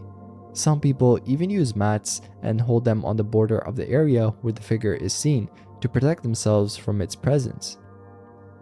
Franz Ferdinand's Mercedes-Benz. Franz Ferdinand's Mercedes-Benz is an urban legend that comes from the folklore of Austria, specifically tied to the assassination of Archduke Franz Ferdinand on June 28, 1914 in Sarajevo, Bosnia and Herzegovina. This incident, which played a pivotal role in triggering World War I, is remembered not only for its historical significance, but also for the urban legends that have emerged around it, especially concerning the vehicle in which the Archduke was traveling. The story begins with Archduke Franz Ferdinand and his wife Sophie, who were riding in an open-top Mercedes-Benz when they were assassinated by Gavrilo Princip, a member of the nationalist group known as the Black Hand. According to the legend, the Mercedes-Benz that was involved in the assassination is said to be cursed. The curse purportedly brings misfortune, tragedy, and even death to those who own or come in contact with the car. After the assassination, the car was sold to a series of new owners, each of whom met untimely deaths or suffered significant misfortunes, further fueling the belief in its cursed nature. One of the earliest and most well-known incidents associated with the curse involves General Oskar Potiorek, who was the commander of the Austro-Hungarian forces in Bosnia at the time of the assassination. After the assassination, Potiorek took possession of the car. It's said that he experienced a series of unfortunate events, culminating in a severe car accident that resulted in significant injuries. This incident is often cited as one of the first signs of the car's supposed cursed nature. The car changed hands multiple times thereafter over the years, and each new owner seemed to encounter similar fates. Another notable incident involves a Swiss racing driver named Fritz Earl, who purchased the car in 1926. During a race, Earl crashed the car and died from his injuries, which added to the growing list of tragic outcomes linked to the vehicle. Stories like these continue to emerge, each one reinforcing the legend of the cursed car. And in another account, a doctor named Dr. Karl Gruber acquired the car and was involved in a serious accident that left him with life-threatening injuries. Despite survival though, the accident had a profound impact on his life, and he reportedly spoke of feeling an inexplicable sense of dread whenever he was near the car. This sense of unease was a common theme among those who owned the vehicle, with many reporting similar feelings of discomfort. The legend also includes a story about a wealthy businessman who purchased the car only to lose his fortune shortly afterward. He was involved in a series of financial misfortunes that led to his bankruptcy, and he eventually sold the car at a significant loss. The new owner, unaware of the car's dark history, soon found himself in a similar predicament, facing a series of business failures and personal tragedies. And another story tells of a young aristocrat who bought the car and was soon after involved in a fatal accident. Witnesses claimed that the car seemed to veer off the road for no apparent reason, leading to a crash that claimed the young man's life. But despite these numerous accounts, there's not really any concrete evidence to support the existence of a curse on Franz Ferdinand's Mercedes-Benz. The stories surrounding the car are primarily based on hearsay, anecdotal evidence, and urban legends rather than verifiable facts. El Sombreron. El Sombreron is one of the most famous legends of Guatemala and is also known in Mexico. This figure is described as a short man dressed in black with a thick and brilliant belt, wearing a large black hat and boots that make a lot of noise when he walks. He's said to enjoy riding horses and braiding their tails and manes. In the absence of horses though, he braids the hair of dogs. El Sombreron also has a particular interest in courting young ladies with long hair and big eyes. He follows them, braids their hair, serenades them with his silver guitar, and places soil in their plates so they're unable to eat or sleep. The legend states that El Sombreron appears at dusk with a group of mules carrying coals, traveling around the city and its neighborhoods. When a woman responds to his advances, he ties the mules to his horse's pole where she lives, starts singing and dancing with his guitar. There's accounts of residents who claim he still wanders at night during full moons. El Sombreron is also considered one of the most important legends of Guatemala and stands alongside other notable ones like La Llorona, Cadejo, and Siguanaba. In one version of the legend specifically, a young lady named Susana was approached by El Sombreron while she was admiring the sky on her balcony. Captivated by her beauty, El Sombreron serenaded her. When her parents discovered her outside late at night, they intervened, and from that point, Susana struggled to sleep or eat due to El Sombreron's haunting presence.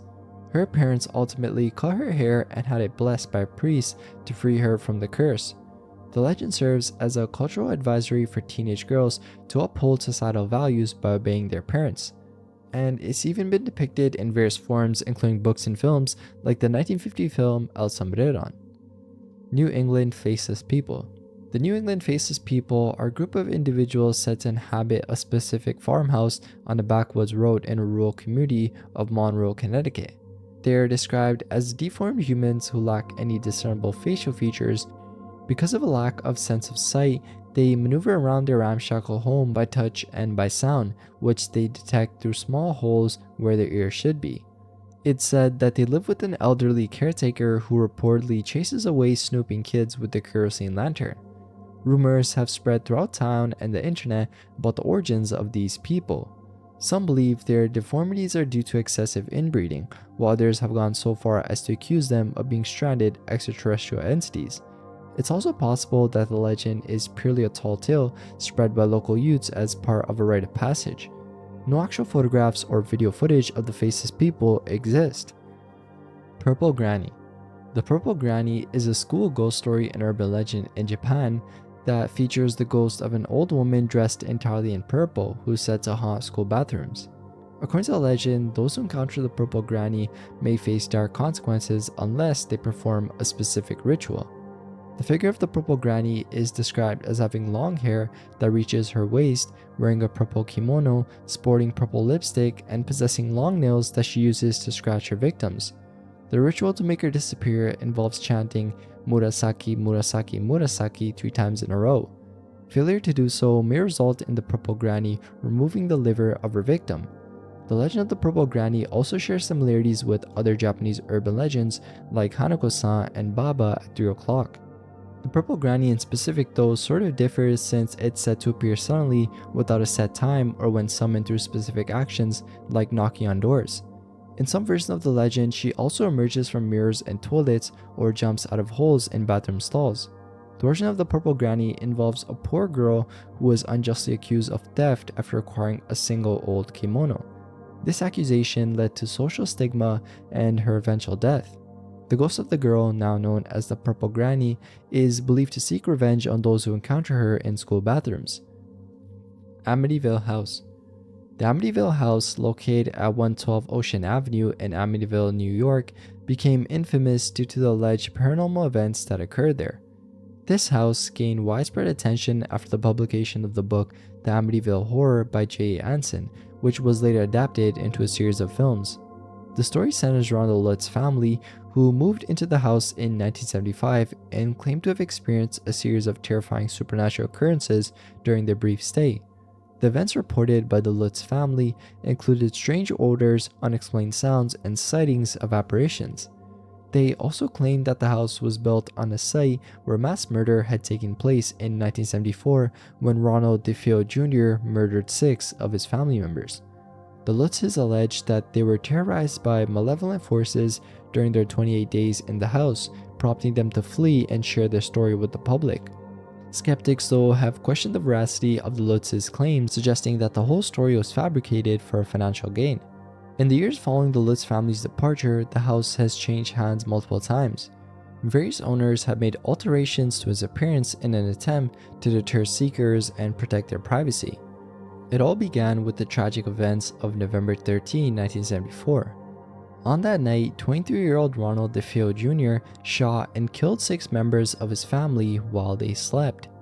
This horrific crime shocked the community and became a national news story. DeFeo was convicted of the murders and sentenced to life in prison. The house where the murders took place then quickly became notorious. In December 1975, just a year after the DeFeo murders, George and Kathy Lutz purchased the house at a significantly reduced price. The couple moved in with their 3 children, hoping to start a new life. However, according to their account, their time in the house was anything but peaceful. The Lutzes claimed to have experienced a series of disturbing events that began almost immediately after they moved in. George Lutz reported waking up every night at 3:15 a.m., the approximate time of the DeFeo murders. The family also described strange odors, cold spots, and unexplained noises. They claimed to have seen green slime oozing from the walls and keyholes, and they reported sightings of a demonic pig-like creature with glowing red eyes. The Lutzes also described being physically attacked by unseen forces. One of the most infamous incidents, though, involved a room in the house that the Lutzes refer to as the Red Room. According to them, this small hidden room in the basement was not included in the blueprints of the house. They claimed that the room had a powerful and malevolent presence that even their dog refused to enter. The family also recounted a night when Kathy Lutz levitated off her bed, and another night when George saw her transform into an old woman. These events culminated in the family fleeing the house just after 28 days, leaving all of their possessions behind. After they left, they collaborated with author J. Anson to write The Amityville Horror, which was published in 1977. The book became a bestseller and was later adapted into a successful film in 1979. The story captivated the public and cemented the house's reputation as one of the most haunted places in America. However, the Lutz's account has been met with a lot of skepticism. Critics have pointed out inconsistencies in their stories and questioned their motives. Some have suggested that the entire tale was a hoax designed to profit from the public's fascination with the supernatural.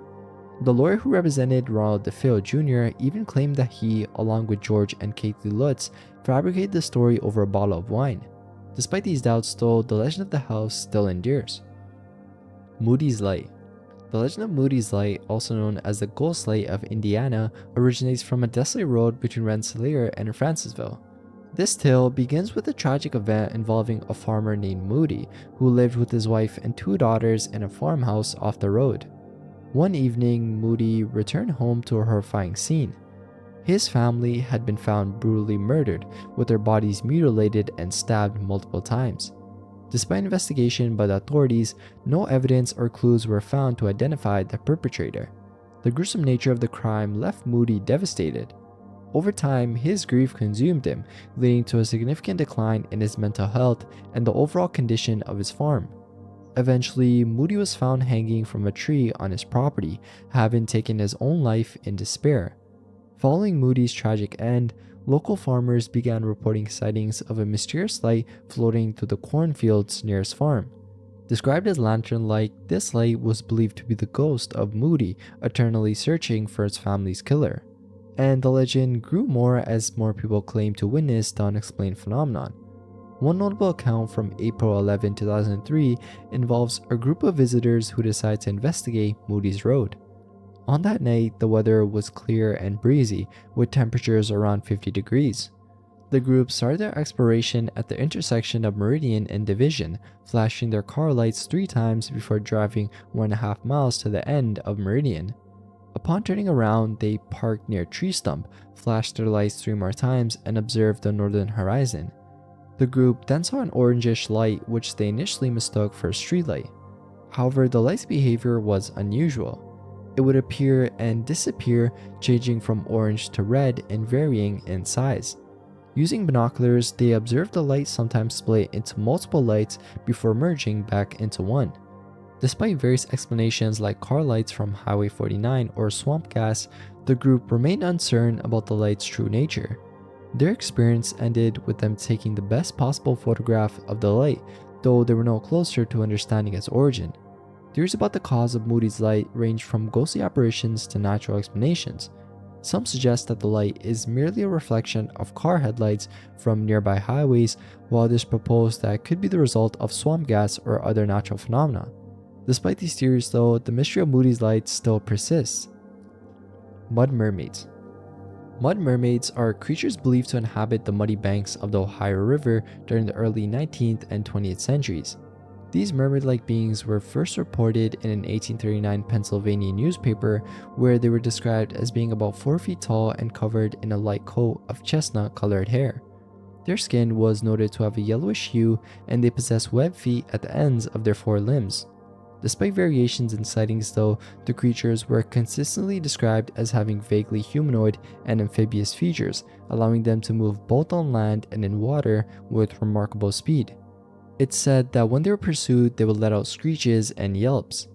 The diet of mud mermaids is presumed to mainly consist of frogs and fish, which aligns with their sharp teeth and claws. Historical accounts suggest that these creatures were easily startled and generally reclusive, showing no particular interest in interacting with people. They would often flee from any perceived threat, disappearing into the water with impressive agility. One notable sighting of a mud mermaid involved a fisherman who claimed to have seen one of these creatures while out on the river. He described it as initially appearing to be a large fish or amphibian, but as it drew closer, he noticed its more human-like characteristics. The creature reportedly stared at him with what he described as intelligent eyes before diving back into the depths of the river.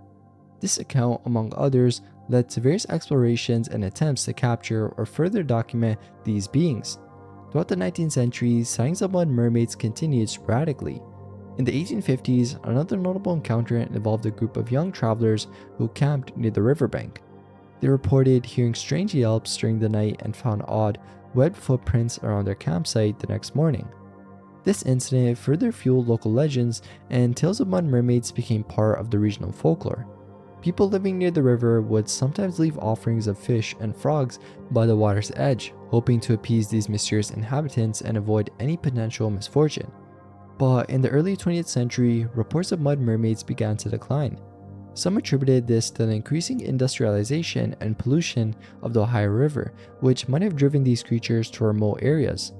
However, the legend still persisted and was kept alive by the occasional report from fishermen or river travelers who claimed to have seen strange humanoid figures slipping into the water. Dublin, Wisconsin. In the heart of Wisconsin, there was once a small town known as Dublin. But something weird happened in the 1990s, being that Dublin disappeared. The town, along with its buildings and residents, seemed to vanish without a trace, leaving behind no evidence of its existence. Ordinarily, towns keep a lot of records of public officials, property transactions, and demographic data, all archived in state records. Accessing such information is usually straightforward and doesn't require extensive legal procedures. However, Dublin presents a unique mystery. Despite the expectation that records should be readily available, there are no official documents or maps that reference Dublin, Wisconsin. This absence extends to state archives, which should typically include census data and other documentation of every town's existence. What makes Dublin particularly fascinating, though, is the number of people who claim to remember it. These individuals recount memories of visiting the town, having relatives who lived there, and even possessing souvenirs from Dublin. The question that arises then is, how could an entire town and its inhabitants simply vanish? Various theories have been proposed to explain the disappearance, though. One theory suggests that an earthquake might have caused a massive sinkhole, swallowing the town whole. However, Wisconsin is not known for a lot of seismic activity, and there's no fault lines running through the state that could produce such an event. Minor earthquakes have occurred though, but none have been powerful enough to destroy a whole town. The notion that a sinkhole could consume an entire town without leaving any debris is also highly improbable. Another theory suggests that Dublin was destroyed by damming. Wisconsin does have a history of dam construction, with over 900 dams built over the years. Some towns have indeed been flooded and destroyed by dam failures. However, even in these cases, there are always remnants, being foundations, debris, and records of the town before they were submerged. The idea that a flood could obliterate all traces of Dublin and remove every piece of debris defies common sense. A more speculative theory, though, involves a military science experiment gone wrong, leading to the town's obliteration. This explanation suggests that some form of test or accident erased Dublin. However, even catastrophic events leave evidence. For instance, the nuclear disaster at Chernobyl left behind an abandoned city with lingering radioactivity. Any military experiment would similarly leave behind debris and physical evidence. Some suggest that Dublin was a temporary military town that ceased to exist after the conclusion of an operation.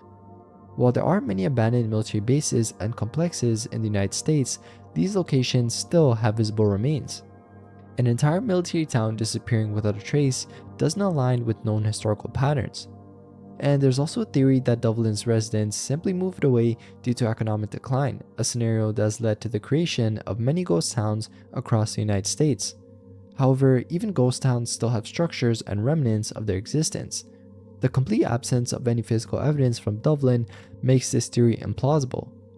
But a more outlandish suggestion is that Dublin became invisible, possibly through extraterrestrial intervention. While this theory stretches the imagination, it doesn't align with any documented evidence or credible scientific explanation.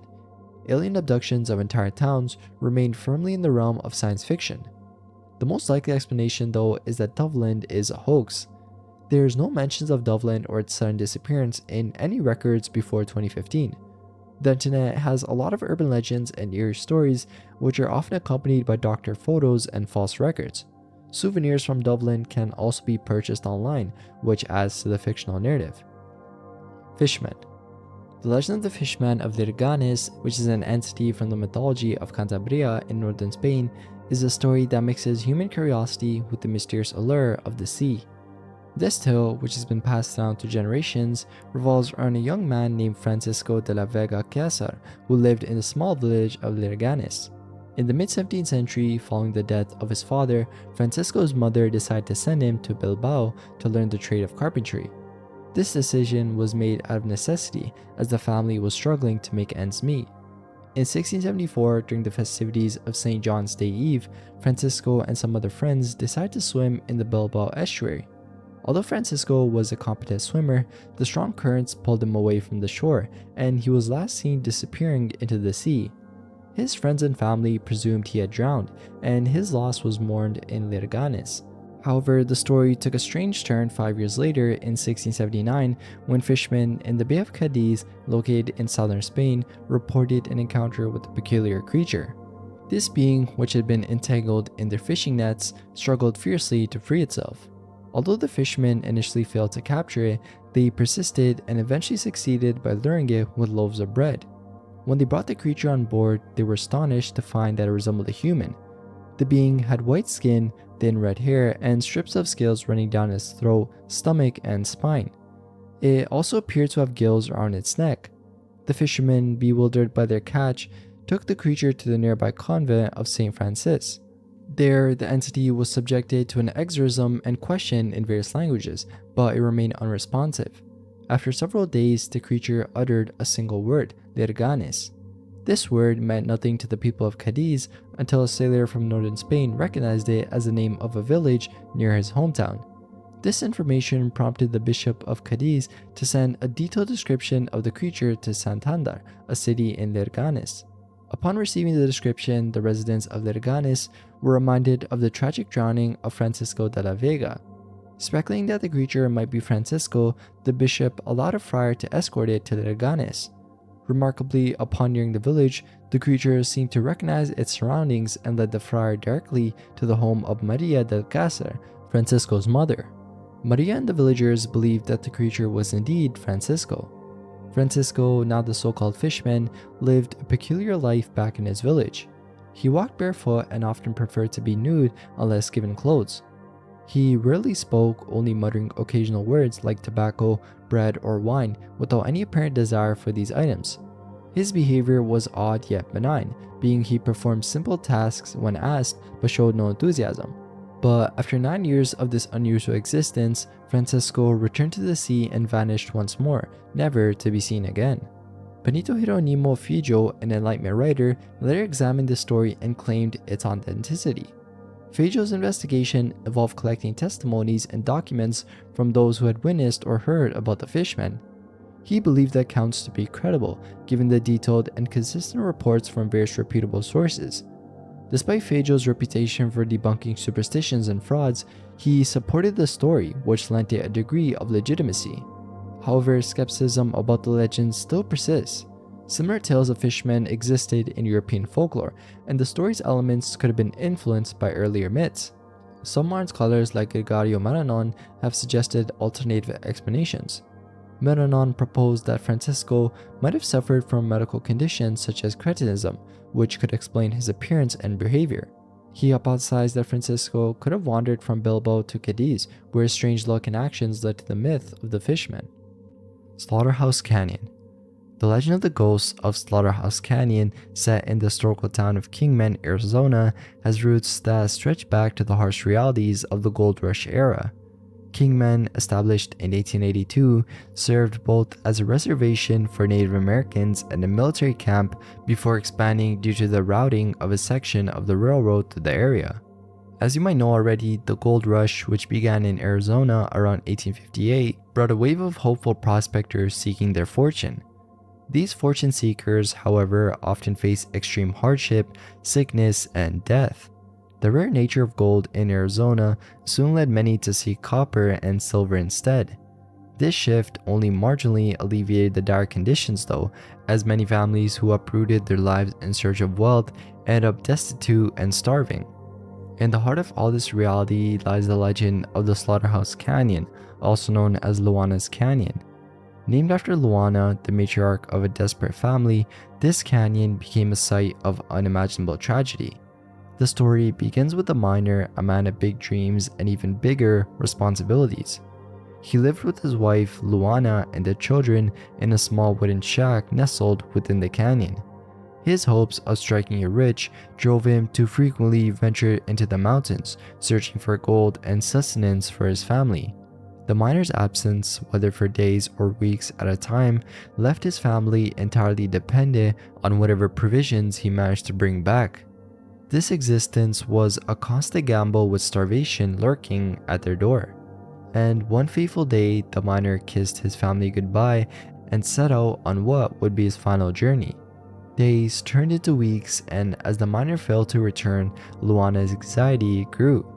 The shortening supplies heightened her fears that her husband had met a grim fate. Whether he fell ill, met with an accident, or was killed by wild animals or robbers, the outcome still was the same, being that he never returned. As the days dragged on, Luana and her children faced the brutal reality of starvation.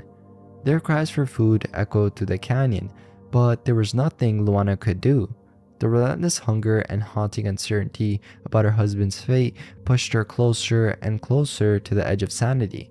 The children, weak and pale from starvation, begged their mother for food, and it ended up being too much for Luana, who couldn't carry the weight of her children's suffering and her inability to provide for them. Then, one stormy night, as thunder roared and lightning flashed, Luana's mind finally shattered. In a desperate bid to end her children's misery, she donned her white wedding dress, took a knife, and slaughtered her kids. The small shack, once a refuge, was then transformed into a slaughterhouse. After a gruesome deed, Luana carried the remains of her children to the river and threw them into the water.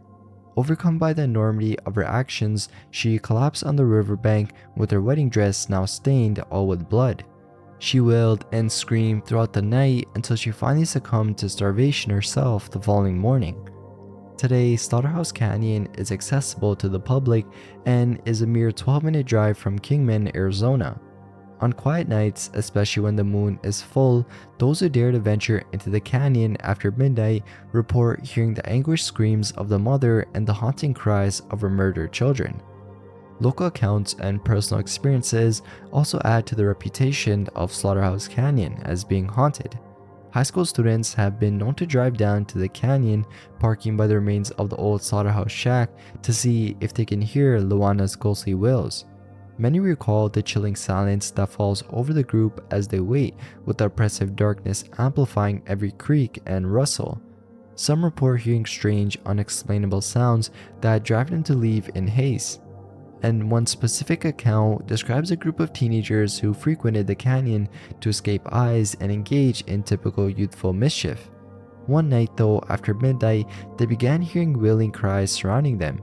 Despite thorough search, they found nothing, but their experience was enough to scare them away for good. Ghost hunters, in their quest to encounter the supernatural, often report seeing a mysterious woman in a black dress and a dark veil walking along the road leading into the canyon. Mel's Hole. Mel's Hole is an urban legend about a supposed bottomless pit near Ellensburg, Washington. The story first came to public attention on February 21st, 1997 during an episode of the radio show Coast to Coast AM. Basically, a man named Mel Waters called into the show, hosted by Art Bell, and described the mysterious hole on his property. According to Mel, the hole was located 9 miles west of Ellensburg in Kittitas County. He claimed that the hole had an unknown depth and had never been filled up, despite decades of people throwing various items into it, including trash, furniture, and even dead animals. Mel explained that he tried to measure the depth of the hole using fishing line and a weight. Despite using 80,000 feet of line though, it said he never reached the bottom. This claim interested Art Bell and his audience, and Mel also mentioned that his neighbor's dead dog had been seen alive after being thrown into the hole, suggesting that it had some sort of mysterious properties. Mel's story then continued to grow as he claimed that after his appearance on the show, federal agents seized his land and relocated him to Australia. Mel Waters then started making several guest appearances on Coast to Coast AM, further elaborating on his story. Despite his claims though, no one named Mel Waters was found to have ever lived in the area, and no credible evidence of the hole's existence was ever found. The story, however, captured the imagination of many and sort of became a modern urban legend. People claim to have seen the hole, including a self-described intertribal medicine man named Gerald Osborne, also known as Red Elk. This person claimed to have visited the hole many times since 1961 and said that the government maintained a secret base there where alien activity occurred. And in 2002, Red Elk led an expedition of 30 people to find the hole, but they were unsuccessful. Local reporters who investigated found no records of meltwaters in Kittitas County.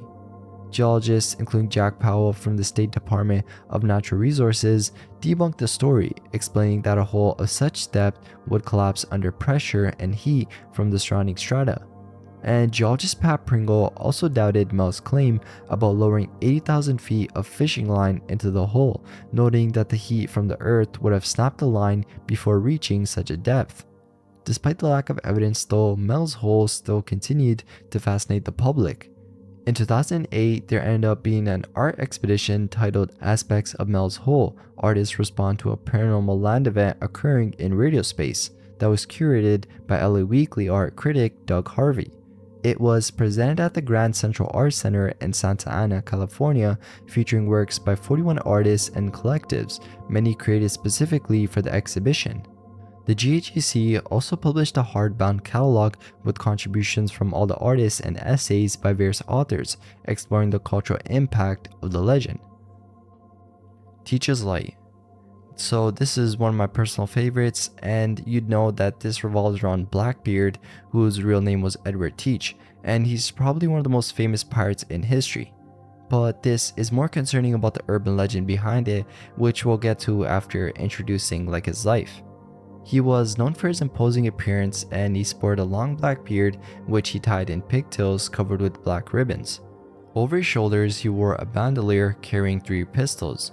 To enhance his fearsome look though, he occasionally hung slow-burning canyon fuses from his hat, causing smoke to come out from his head. He would sometimes also set fire to his rum using gunpowder and drink it, a practice that made many believe he was the devil incarnate. For 27 months, Blackbeard terrorized the Atlantic and Caribbean seas. His strategy was to ambush ships, steal their cargo, and eliminate any resistance. Preferring to attack at dawn or dusk when visibility was poor, he would initially sail under a friendly flag. At the last moment though, he would reveal his true identity by hoisting his pirate flag, catching his victims off guard. When prisoners surrendered, they were spared. However, those who resisted faced severe consequences. One story tells of a man who refused to give up his diamond ring, prompting Blackbeard to cut off the man's finger to take the ring. Blackbeard's boldest move though was for sure blockading Charleston, South Carolina, and taking wealthy citizens hostage until the townspeople met all his demands. The Queen Anne's Revenge though, his ship, eventually ran aground. Some believe this was intentional to disperse his pirate fleet and keep the treasure for himself. In November 1718 though, Blackbeard retreated to his hideaway, Teach's Hole off Ocracoke Island, where he held a pirate party filled with drinking and dancing that lasted for days. But this is where his story takes an end though, since the commotion reached Governor Alexander Spotswood of Virginia, who ordered Lieutenant Robert Maynard of the Royal Navy to capture Blackbeard. So then, on November 21st, 1718, Maynard engaged Blackbeard in a fierce battle. Seeing one of the Maynard ships blocking his escape, Blackbeard navigated the adventure towards shore, appearing to head for a crash. However, at the last second, he skillfully steered through a narrow channel. One of Maynard's ships then ran aground on a sandbar, and Blackbeard took advantage, firing his cannons and killing many of Maynard's men. Maynard then ordered his surviving men to hide below deck, creating the illusion of defeat. When the pirates boarded Maynard's ship, his men launched a surprise attack. The attack that ensued was brutal. Blackbeard and Maynard faced each other directly, firing their guns. Blackbeard ended up missing, but Maynard's shot struck true. In the chaos, Blackbeard broke Maynard's sword, but as he prepared to deliver a final blow, one of Maynard's men attacked from behind, cutting Blackbeard's throat. Even with the severe injury though, Blackbeard continued to fight until he was finally subdued by multiple gunshots and sword cuts. To ensure Blackbeard's death, Maynard ordered his head removed and hung it from the bowsprit of his ship. Legend says that as Blackbeard's body hit the water, his head called out, "Come on, Edward," and the headless body swam around the ship before sinking. Since then, Blackbeard's ghost is said to haunt Teach's Hole, endlessly searching for his missing head. Many have reported seeing a headless ghost in the water and strange lights known as Teacher's Light on the shore of Ocracoke Island. On nights when the ghost light appears and the wind blows inland, people claim to hear Blackbeard's ghost roaming and demanding, "Where's my head?" This tale began the moment his head was severed and his body was dumped into the sea. Some even say that his body swam around the ship 3 times before sinking. Others have reported seeing his headless body wandering the beach in search of his head. On dark, stormy nights with rough waves and strong winds, some say you can still hear Blackbeard's ghost shouting, "Where's my head?" Tamerlane's Curse. Tamerlane's Curse is a legend rooted in the history and folklore of Uzbekistan, which concerns the events surrounding the opening of the tomb of Tamerlane, also known as Timur, in June 1941. This tale has been passed down to generations and basically talks about the disturbance of the great conqueror's final resting place. So, in June 1941, an expedition led by Tash Mohammad Kari-Niyazov and Mikhail Gerasimov began excavations in the Gur Emir Mausoleum in Samarkand, despite warnings and resistance from local residents and Muslim clergy. The team aimed to examine the human remains in the tombs to confirm they belonged to Tamerlane and his close relatives. The expedition included notable figures like a writer and historian Sadruddin Aini, A. Semenov, and a young cinematographer Malik Yomanov. The excavation work commenced on June 16, and over the next few days, the team uncovered the tombs of Ulugh-Beg's sons, Timur's sons Miran Shah and Shahrukh, and Ulugh-Beg himself. On June 19, the heavy gravestone was then removed from Tamerlane's tomb, and the next day, the tomb of Tamerlane was opened. Upon opening the tomb, the mausoleum was filled with a sharp, choking odor, a mixture of resins, camphor, rose, and frankincense. This scent was attributed to the embalming process used on Timur's body, as he had died in Otrar while on his way in China and needed to be preserved for burial in Samarkand. Similar to the experiences of British and French scientists who noted a sweet scent when opening the tombs of Egyptian pharaohs, the smell was initially thought to be a curse, but later understood to be oils used in embalming. 2 days after the tomb's opening, on the night of June 22, 1941, Germany launched Operation Barbarossa, invading the Soviet Union without a declaration of war. This sudden and devastating attack, though, led many to believe that it was directly linked to the opening of Tamerlane's tomb, interpreting it as a fulfillment of a curse that warned against disturbing the great conqueror's rest. Panic then spread through Samarkand, and the expedition was hastily concluded. The remains of Tamerlane and his relatives were then transported to Moscow for further study. As the war progressed, the Soviet Union faced immense challenges, especially during the Battle of Stalingrad, which was one of the most critical and grueling battles of World War II. And something interesting is that about a month before the tide turned in favor of the Soviet forces, Stalin ordered the return of Tamerlane's remains to Samarkand. The remains were reburied with full honors, and according to legend, this act played a significant role in the Soviet victory at Stalingrad. It's said that the aircraft carrying the remains flew over the front lines for a month, boosting the morale of Muslim soldiers fighting in the war. While the connection between the opening of Tamerlane's tomb and the onset of the German invasion remains speculative, the legend still sort of persists. The coincidence of these events, combined with the cultural and historical significance of Tamerlane, has solidified the tale of the Tamerlane's curse in both local and global folklore. The story kind of serves as a reminder of the deep respect and reverence that people have for historical figures, and how sometimes people feel that it's best not to disturb their resting places. Mr. T, who was born in a temple. Mr. T, who was born in a temple, is a figure in Japanese urban legend that started off from the early to mid 2000s. Unlike most urban legends that you're probably accustomed to, this one brings a sense of relief and humor.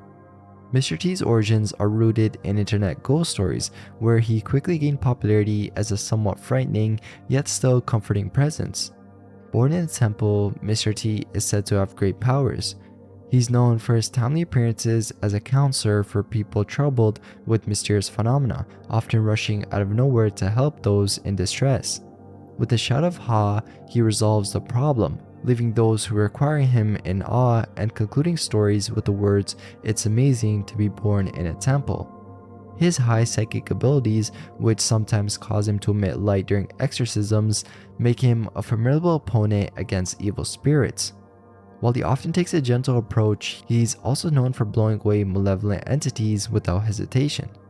The legend of Mr. T, who is referred to the honorific title T-san, positions him as a reliable big brother figure. But something I want to add is a typical story involving Mr. T that goes as follows. One day, a person's plans were cancelled, so they decided to enjoy night fishing at a secret spot on a bridge far from the city. Despite catching a good haul, they felt chills and unease. Ignoring the fear, they continued fishing. Suddenly though, a voice asked, "Are you fishing too?" The person saw a man in a suit, which seemed really odd. The conversation then turned eerie as the man's voice came from above, revealing a hanging corpse, whispering, let's hang together."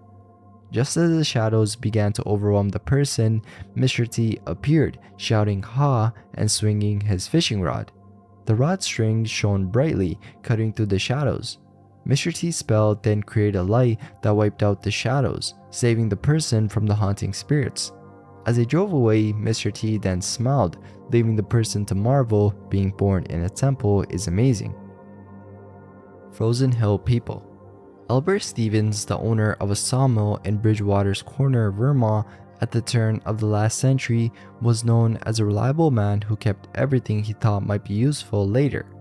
Among his possessions was a scrapbook handed out from a family member long gone, containing a story that has intrigued him for years. The story, clipped from a newspaper predating the American Civil War, described a practice witnessed in the northern hills of Vermont. The tale, recounted by an unnamed traveler, was about a strange custom among the people living in the far hills of northern Vermont. This traveler claimed to have seen something he found both fascinating and horrifying. The legend tells of people who, unable to contribute to their families due to their age or infirmity, were placed into a state of suspended animation during the harsh winter months. According to the traveler, on January 7th, he went to the mountains and saw 6 people, 4 men and 2 women, lying on the floor of a cabin, drugged into insensibility. These individuals, deemed unable to support themselves, were prepared for a long winter sleep. They were stripped of their clothing except for a single garment and taken outside to be exposed to the bitter cold. The traveler described watching their noses, ears, and fingers turn white as they began to freeze. Over time, their bodies turned completely white and froze solid. The travelers spent the night in the cabin, haunted by the sight of the freezing bodies outside. The following day, the frozen bodies were placed in a large wooden box layered with straw. This box was taken to the foot of a steep ledge and covered with spruce and hemlock boughs, eventually to be buried under 20 feet of snow. The traveler was told that these people would be revived in the spring to help with planting crops. On May 10th, the traveler then returned to the mountains to witness the promised revival. He arrived to find the men of the village taking out the box from the snow. The bodies were then placed in troughs filled with warm water mixed with hemlock boughs. Over the course of an hour, the color began to return to the bodies, and soon they showed signs of life. The men and women were then given small amounts of spirits, which they swallowed, gradually regaining consciousness. After a big meal, they seemed as well as ever, appearing refreshed by their long winter sleep. The traveler was marveled at the process, noting that these people had managed to survive the winter in a state of suspended animation, only to be revived in the spring as if nothing had happened. The story, while lacking concrete evidence, suggested that the people of northern Vermont had discovered a way to preserve life through the harshest months of the year. Scientists today, though, know that certain animals can indeed hibernate, entering a state to conserve energy during the winter. This process, known as heterothermy, involves a significant drop in body temperature and metabolic rate. However, the idea that humans could enter a similar state remains largely within the realm of science fiction. Times when therapeutic hypothermia was used in modern medicine showed that lowering body temperature can protect the brain and other organs after cardiac arrest. Yet, achieving a true state of suspended animation like that described in the legend is still beyond our current capabilities. Little Red Man of Old Salem. Over 200 years ago, a young man named Andreas Kremser lost his life in the Moravian town of Salem, and his story has since become a legend in North Carolina. Born in Pennsylvania on March 7, 1753, Kremser's family lived in the Moravian mission settlement of Janadenhutton. As a teenager, he traveled to North Carolina, settled in Bethabara, and apprenticed as a shoemaker. 3 years later, he moved to Salem and lived in the Single Brothers' house, where single men of the community ate, slept, labored, conducted meetings, and held religious services. Kremser's mischievous and sometimes reckless behavior, though, was documented a lot during his time there. To keep Kremser busy and out of trouble, church leaders would usually assign him the task of cleaning chimneys, believing his small stature made him suitable for the job. However, trouble seemed to follow him like everywhere. On one occasion, he abandoned his duties to steal a cabbage head from a resident's garden, which resulted in serious punishment and reassignment to the Single Brothers' house kitchen. Yet his troubles still continued though. In 1786, Kremser was given a new task that would end up being his last. He was assigned to help dig a cellar for an addition to the Single Brothers' house. The job was dangerous and men were warned not to dig on their knees to avoid being trapped in a cave-in. Kremser, though, ignored this advice. On the evening of March 25th, as they dug deep into the cellar, the ground began to crumble.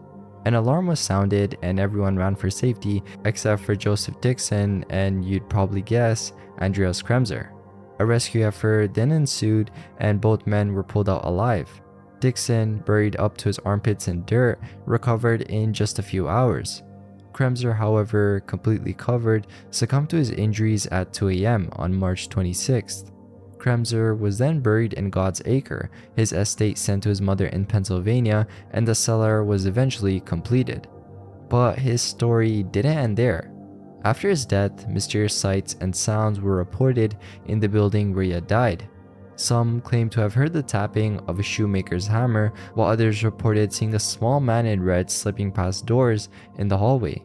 Many believed this was the ghost of Kremser, as he was not only short but also wore a red cap and jacket when he died. Years later, the Single Brothers' house became a home for widows, yet the Little Red Man continued to be seen. One popular story involves a young girl named Betsy who visited her grandmother at the widow's home. Betsy excitedly told her grandmother about seeing a little red man in the hallway, beckoning her with his finger. The Little Red Man was also seen by people of all ages until around 1950, when local legends said he had disappeared. At that time, a minister visited Winston-Salem, heard the story, and attempted to put the spirit to rest by invoking the Trinity and saying, "Little Red Man, go to rest." Some believe it worked while others didn't. Augustus Vogel, a former mayor of Salem, dismissed the ghost as a product of overactive imaginations, stating that all ghostly legends vanish before electric lights and street railways. Today, the story of the Little Red Man is still recounted in Old Salem though, especially around Halloween. While the existence of the legend can't really be proven, Andreas Kremser was in fact a real man though who lived, worked, and misbehaved in what is now Winston-Salem. So there is truth to the legend, but yeah, the true exact thing of course can't be proven. The Curse of Devil's Pool. In far north Queensland, the Babinda Boulders, also known as the Devil's Pool, is a place where the forces of nature and legend intersect. This site, located south of Cairns, is where three streams come together among a group of boulders to form natural pools of water. Though it appears serene though, the waters hold a history of danger and tragedy. The local Aboriginal community has a legend about this spot, which they believe is haunted by the spirit of a young woman named Ulana.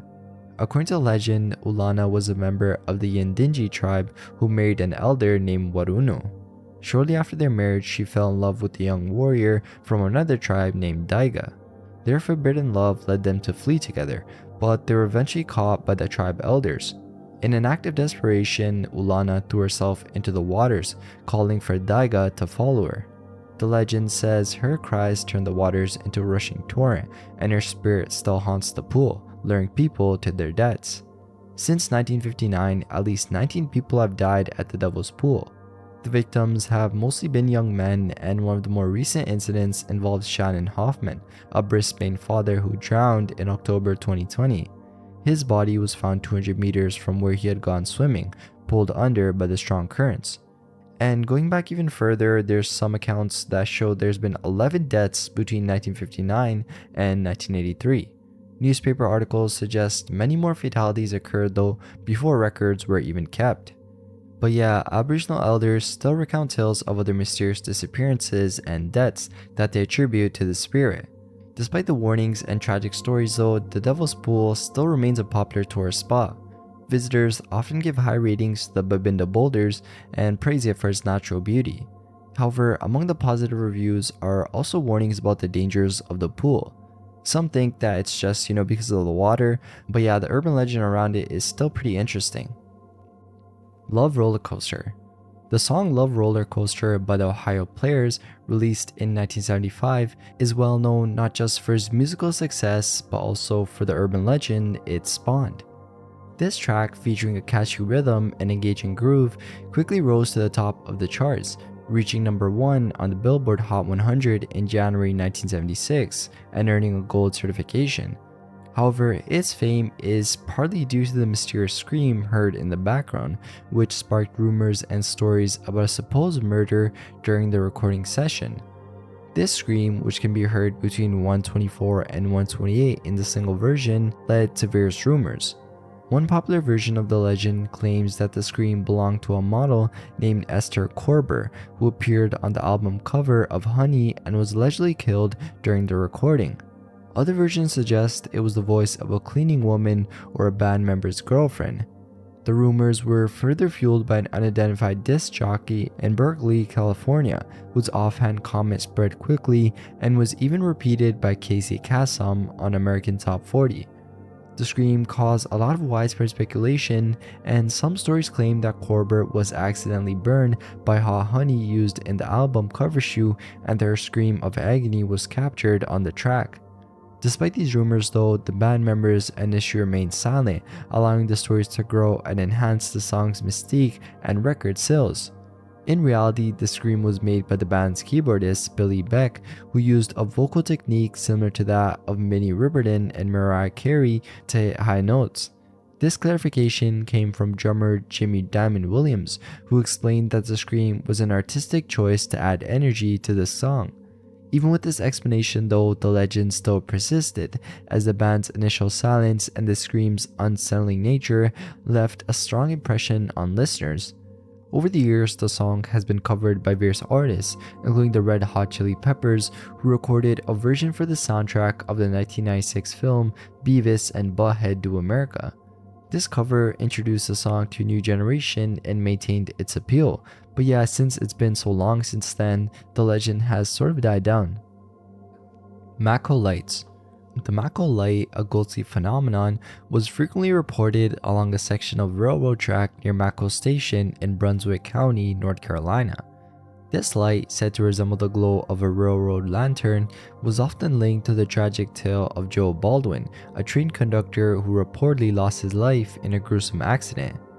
According to the most popular version of the story, in 1867, Baldwin was on a rear platform on a Wilmington-bound train on a stormy night when he realized that the last car had become detached from the rest of the train. Knowing another train was following close behind, Baldwin frantically waved his lantern to warn the oncoming locomotive. Despite his efforts though, the engineer didn't see the signal in time, resulting in a collision that decapitated Baldwin. The legend further states that Baldwin's head was never found, leading to tales of his spirit wandering the tracks in search of it. Soon after the accident, reports began to emerge from residents and railroad workers about a mysterious light along the tracks near Mako. Descriptions varied, but many agreed that it appeared as a bobbing light, often moving down the track and sometimes even swinging to the side or disappearing into the swamps. Some sightings described the light as white, while others mentioned red or green hues. Despite numerous investigations over the years, no definite explanation for the light was ever found. Some speculated that the phenomenon was caused by marsh gas from nearby swamps or reflections from car headlights on the highway. Others believed it was a supernatural occurrence tied to the tragic fate of Joe Baldwin. And in 1962, a team of electronics engineers attempted to investigate the light but couldn't reach a conclusive explanation. The light continued to attract curiosity seekers though and ghost hunters, becoming a popular local legend. Elephant Graveyard. The Elephant's Graveyard is a legend that has persisted for many years, depicting a mythical place where elderly elephants go to die. According to the legend, these elephants instinctively direct themselves to a specific location when they reach a certain age or sense their impending death. Once there, they die alone, far from their herd. This story has fascinated people and is passed down through generations, although there is no scientific evidence to support the existence of such a place. Several theories have been proposed to explain the origin of this legend. One theory suggests that people might have stumbled upon groups of elephant skeletons, which led them to believe in the existence of a graveyard. In some cases, old elephants and skeletons might have been observed in the same habitat, which further fueled the legend.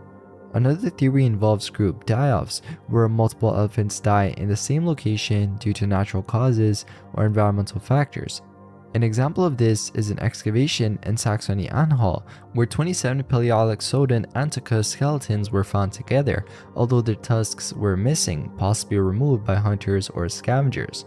Some researchers propose that the legend might have also originated from observations of elephant behavior during lean times. Starving or elderly elephants, whose teeth have worn down, making it difficult to chew tougher foods, might gather in places where food is easier to find. As these elephants die in such locations, it could give the impression of a graveyard. Walter Karamojo Bell, a prolific elephant hunter, dismissed the idea of an elephant's graveyard, noting that bones and tusks were often found scattered in the bush where the elephants had died. The concept of an elephant's graveyard has been popularized in various forms of popular culture though. Like you see in the images, the idea has also appeared in Disney's Lion King, both in the 1994 animated film and its 2019 remake. The term elephant's graveyard has also been used metaphorically in different contexts. In geology, it describes a hypothetical accumulation of large blocks of county rock from the roofs of bathlights. Even in the military, it sometimes refers to assignments for senior officers with no further promotion prospects. In the corporate world, it can also describe offices provided to former high-ranking executives who continue to receive a salary and office but have little to no responsibilities. Phantom Horse of Greensboro. The legend of the Phantom Horse of Greensboro is a tale that mixes a tragic real-life crime with supernatural elements. This story centers around an incident that occurred on June 3, 1985 near Summerfield, North Carolina, which is about 13 miles northwest of Greensboro. On that day, Fritz Klenner and his first cousin, lover, and accomplice Susie Newsom Lynch ended their lives in a dramatic and violent manner. Following a series of murders and a phone chase, Klenner and Lynch detonated a bomb inside their Chevrolet Blazer, taking their own lives and Lynch's two already deceased sons who were in the vehicle. This gruesome event left a lasting scar on the community and gave rise to various ghostly tales, including the story of a mysterious white horse. Years later, a group of friends decided to visit the site of the explosion, hoping to get a sense of the place where such a horrific event had occurred. Among them was Tommy Beaver, a graphic designer and illustrator who recounted the strange experience. The group set out at night, driven by curiosity and a desire to explore the scene of a crime. As they approached the location, though, they encountered an unexpected and unsettling phenomenon. A white horse appeared suddenly, an apparition that seemed out of place and time. The horse's presence was not just startling, but it was really eerie and left the friends with a sense of fear.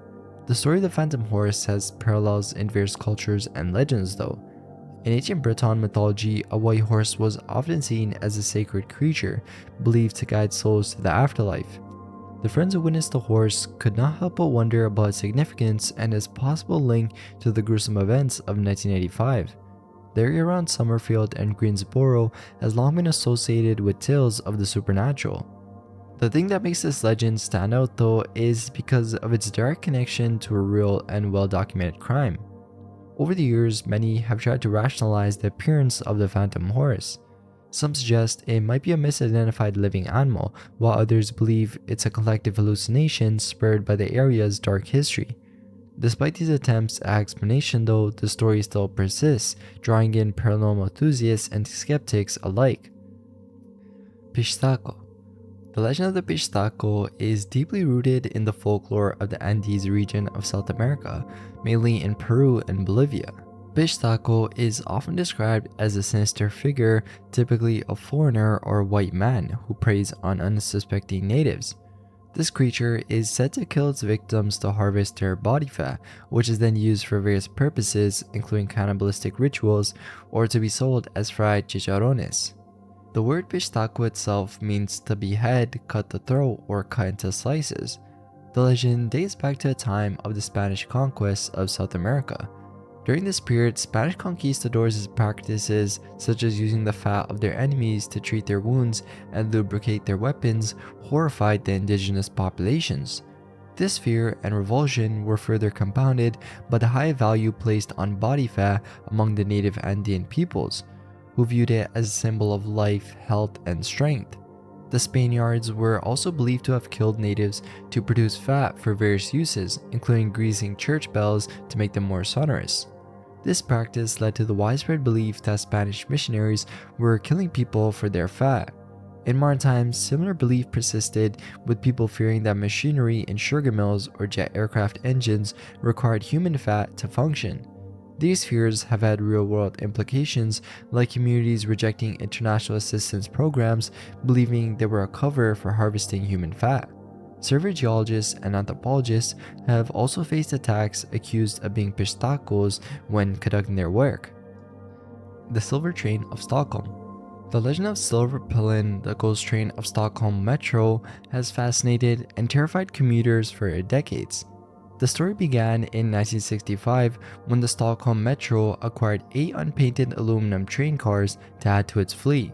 These cars, unlike the standard green ones, were bare aluminum and quickly earned the name Silverpillen or the Silver Arrow. The locals were not particularly fond of this train, finding its raw, unpainted look unappealing. The interior design differed slightly from other trains, with sliding doors that opened outward, providing a slightly expanded interior space free from the usual advertisements and decorations. This stark contrast made the train appear dirtier and more dystopian compared to the cleaner, more decorated metro trains. Its infrequent appearances on the tracks and unique look created the perfect conditions for an urban legend to take root. The legend of the Silverpillen tells that boarding the train leads to a never-ending journey. Those who get on are said to travel endlessly, never reaching any station. Over time, the story evolved, with some claiming the train only appears after midnight, stopping just once a year. Passengers on this ghost train are described as living dead, with vacant, expressionless faces. And a popular variation of the legend recounts that a person who intended to travel to the next station remained at Silverpillen for an entire week. This fear was so ingrained that many young girls reportedly avoided boarding trains they suspected could be Silverpillen. By the 1970s, the legend was well known and spreading. In 1975, the metro system expanded with the new Blue Line, and the Skimlinge station was built as part of this expansion. Skimlinge was intended to serve an area planned for economic development, but this development never happened, leaving the fully completed station unused. This abandoned station soon garnered its own legends, earning the saying, "Only the dead get off at Skimlinge." Its unfinished blank interior, devoid of ads and signs, made it look ghostly compared to other bustling stations. The connection between Skimlinge and Silverpillen then grew, with the station being reputed as the home of the ghost train, where it picked up the dead. Although Silverpillen was decommissioned in 1995 or 1996 and its cars were dispersed, the legend still endured. And 2 of the train cars still exist, one used by the Stockholm Police Academy for training, and the other preserved at Hägglunds, the company that built the train. Despite the ghostly stories though, many Stockholmers still remember the real Silverpillen. Christopher Sandel, director of the Swedish Tramway Museum, notes that many locals are familiar with the legend. Swedish ethnologist Bengt F. Klintberg, who wrote about Silverpillen in his 1986 book, has also ridden the train countless times without experiencing anything supernatural. 7 Gates of Hell. The Legend of the Seven Gates of Hell in York County, Pennsylvania is a tale that talks about 7 gates hidden in a wooded area at Hellham Township. It's said that anyone who passes through all 7 gates will be transported directly to hell. There are 2 main versions of this legend. One involves a military institution that supposedly stood on Toad Road or Trout Run Road. This asylum, built in a remote location to isolate its patients, allegedly burned down in the early 1900s. Due to its remote location, firefighters couldn't reach it in time to save it, leading to the deaths of many patients. Some say that the gates were erected by a local search party to trap the escaped inmates. The other version of the story tells of an eccentric doctor who built several gates along a path deep in the forest. Both versions, though, agree that only 1 gate is visible during the day, while the other 6 can only be seen at night. In reality, though, there was never an institution at the supposed location. Toad Road, once a real road in Hellham Township, was wiped off the map after a hurricane in 1972. The gates associated with the legend, though, can still be found along Range Road and end at the old intersection of Trout Run, Range, and Toad Road. All these gates can be seen both day and night, contrary to what the legend says. The dense wood area known as Trout Run contains the ruins of a flint mill, which might have been mistaken for a burned-down asylum. And something interesting is Dr. Harold Pelknap, who lived along Toad Road, was not an eccentric man but a kind-hearted physician.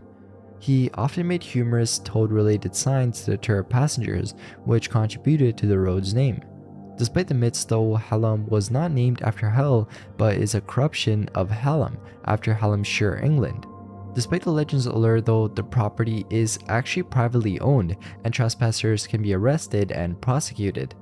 And also in Collinsville, Illinois, there's also another version of the 7 gates of hell that exists. Here, the gates are a system of railroad trestles. According to the legend, driving through all 7 gates and approaching the 7th gate at midnight will either transport you to hell or summon a demonic creature. Mark Farley, founder of the St. Louis Paranormal Research Society, recounts seeing shadowy figures and other strange occurrences near the gates. Farley describes seeing a ball of light moving along the creek bed and encountering animal carcasses strewn about, leading to rumors of hellhounds. La Sayona. La Sayona is a figure in Venezuelan folklore, a specter born from a tale of jealousy, betrayal, and vengeance. Her story begins with a young woman named Melissa, who lived in a small village in the plains of Venezuela. Melissa was renowned for her beauty, and she was married to a kind and loving man. Together, they had a baby boy and led a seemingly perfect life. One day, though, as Melissa bathed in a river, a man from the village spied on her. Driven by sinister intent, he concocted a lie and told Melissa that her husband was having an affair with her own mother. Consumed by blind rage, Melissa rushed home to find her husband asleep with their baby in his arms. Without hesitation, she set their house ablaze, listening to their agonizing screams as the flames engulfed them. Melissa then stormed to her mother's house, where she found her on the patio. Fueled by fury, she attacked her mother with a machete, fatally wounding her. With her dying breath, Melissa's mother cursed her, condemning her to wander the earth, punishing unfaithful men for eternity. From that moment on, Melissa transformed into La Sayona, a relentless spirit who appears to men who are unfaithful or harbor thoughts of infidelity. She seduces them only to reveal her true, terrifying form before committing her vengeance.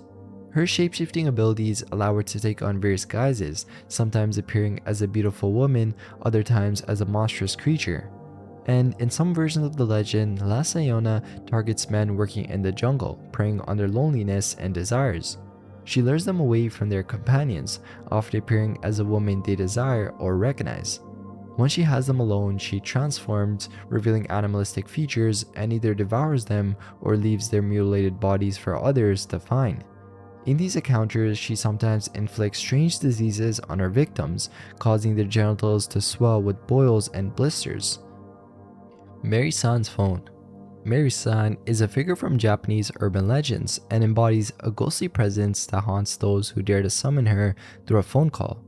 The tale of Mary-san begins with a ritual involving a phone booth, a 10-yen coin, and a specific phone number believed to be connected to the spirit world. When the number is dialed, the call is met with eerie silence. After hanging up, the person who initiated the ritual starts receiving calls from Mary-san, who progressively informs them of her proximity, each call bringing her closer until she's right behind them. She's often depicted as a young girl dressed in gothic clothing, sometimes associated with dolls, which makes her even more creepy. It's said that Mary-san can teleport, detect her target's location, and invoke a curse of instant death. These powers make her an unstoppable force, instilling dread in anyone who becomes her target. The legend suggests various methods to repel Mary-san though, like locking all doors, not answering her calls, putting one's back against the wall, giving her cream puffs, or having others stay behind the intended target. But yeah, there's no verified records of anything actually happening, but the urban legend does have stories of her committing murders. Yoshio-kun Tree. Yoshio-kun Tree is another urban legend from Japan and particularly told among school children. It's said to be located in a schoolyard and described as a tall, old tree with a hyper-realistic face that has bronze irises, green leaves, and eyelid sockets, as well as a big nose and mouth. The legend surrounding Yoshio-kun Tree is shrouded in mystery though, with its origins believed to have started in the midnight hours, spreading through oral tradition and evolving over time with various versions and adaptations. The story of Yoshio-kun Tree revolves around the belief that the tree is inhabited by the spirit of a student named Yoshio, who, under mysterious circumstances, became cursed and merged with the tree. The tree is then said to be cursed, and anyone who approaches it or touches it will be cursed with bad luck, illness, or even a strange hole in their body. The legend states that if you go near the tree at night, you will hear Yoshio's voice whispering your name, and if you answer, you'll end up being cursed. There are several variations to the legend though. In some versions, Yoshio was a student who was cursed and transformed into a tree, but other versions say he was a boy who was rumored to have died near the tree and that spirit now haunts it.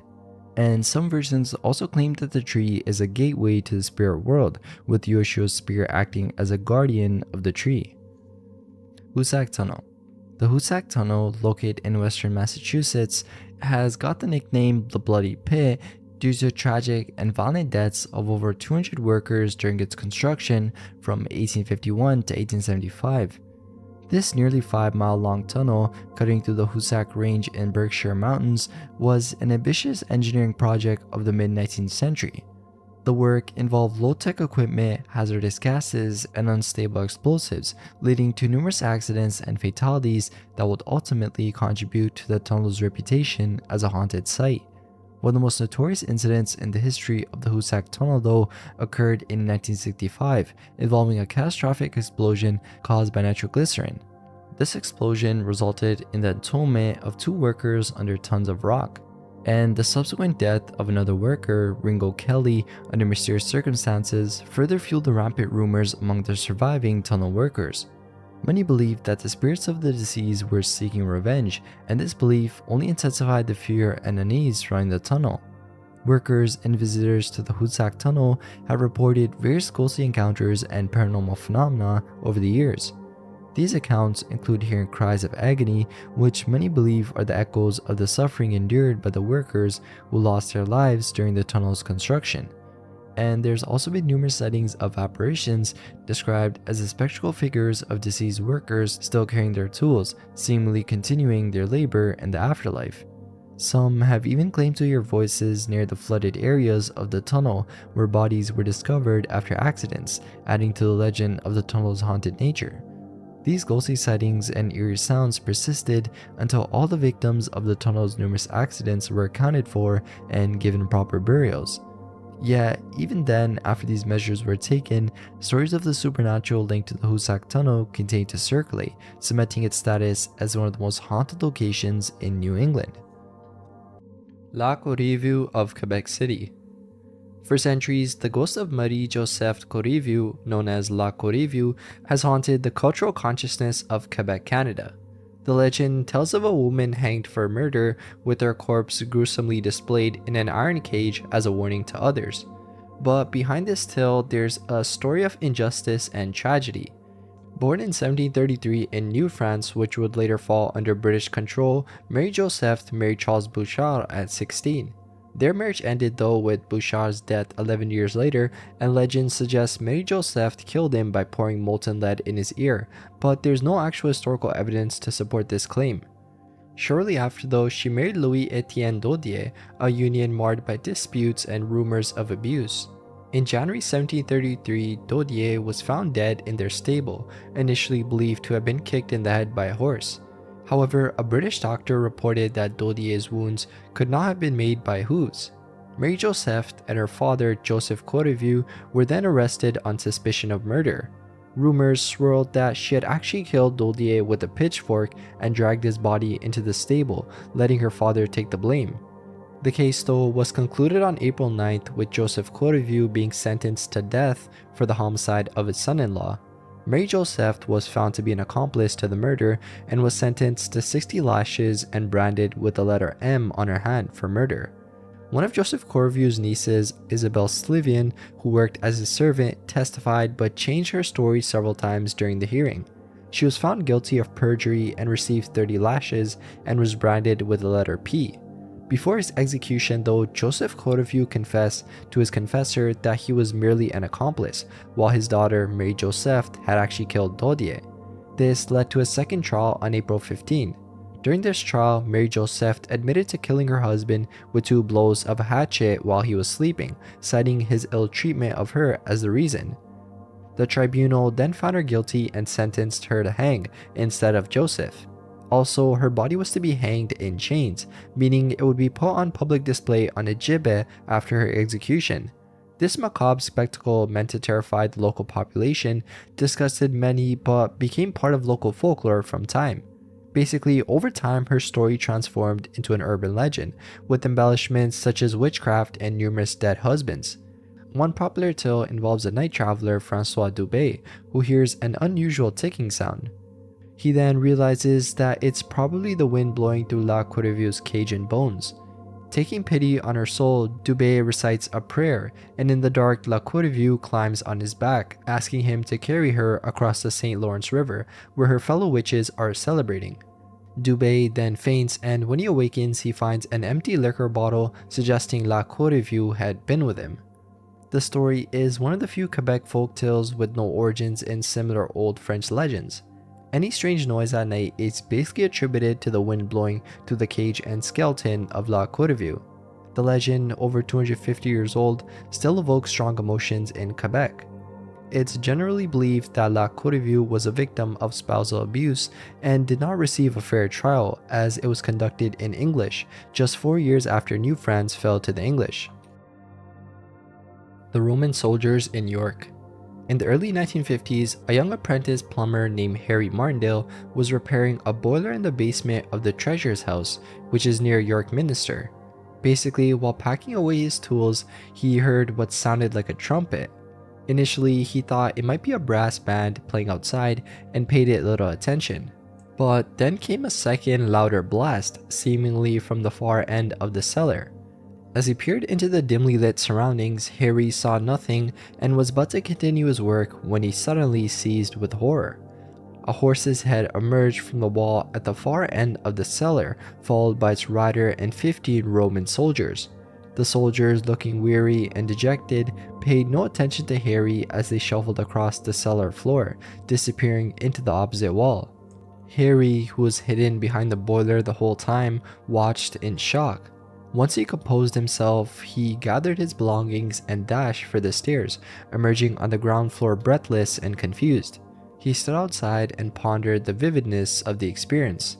Unsure if anyone would believe him, he decided to keep quiet about the incident. 20 years passed before Harry spoke of what he had seen. His silence broke after reading a newspaper article about 2 other people who had similar experiences in the same cellar. Harry described the soldiers in detail, noting their shabby green kilted skirts and the long spears and short swords they carried. They also held round shields, which was uncommon for Roman soldiers.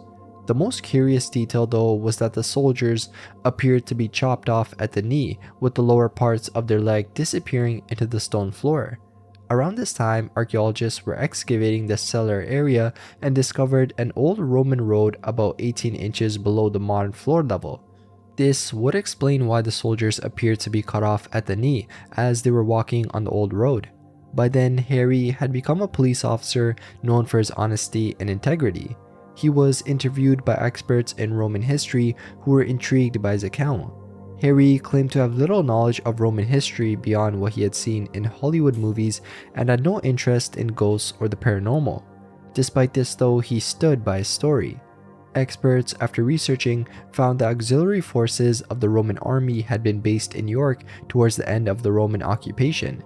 These soldiers would have worn green kilted skirts and carried round shields matching Harry's description. This discovery lent more credence to his account. Harry's experience with the ghostly soldiers though was pretty unique in his life. He had never encountered anything paranormal before or since that day in the cellar. The soldiers might have been a mercenary force attached to the Roman legion, possibly defeated by the Picts during the collapse of Roman Britain. Their appearance in the cellar though still remains a mystery. Jofar Voren. Jofar Voren, also known as Joseph Voren, arrived in a small village in the district of Leba near Frankfurt an der Oder, Germany in 1850, and became the subject of one of the most interesting and mysterious cases of the 19th century. When the German authorities questioned him, Voren claimed to be from Laxaria, a country on the continent of Sakria, separated from Europe by a vast ocean. His goal was to find his long-lost brother, but he had no clear memory of how he ended up in the village, only recalling that his ship had an accident, stranding him there. Voren spoke in barely clear and halting German, and he did not seem to speak any other European language except for German.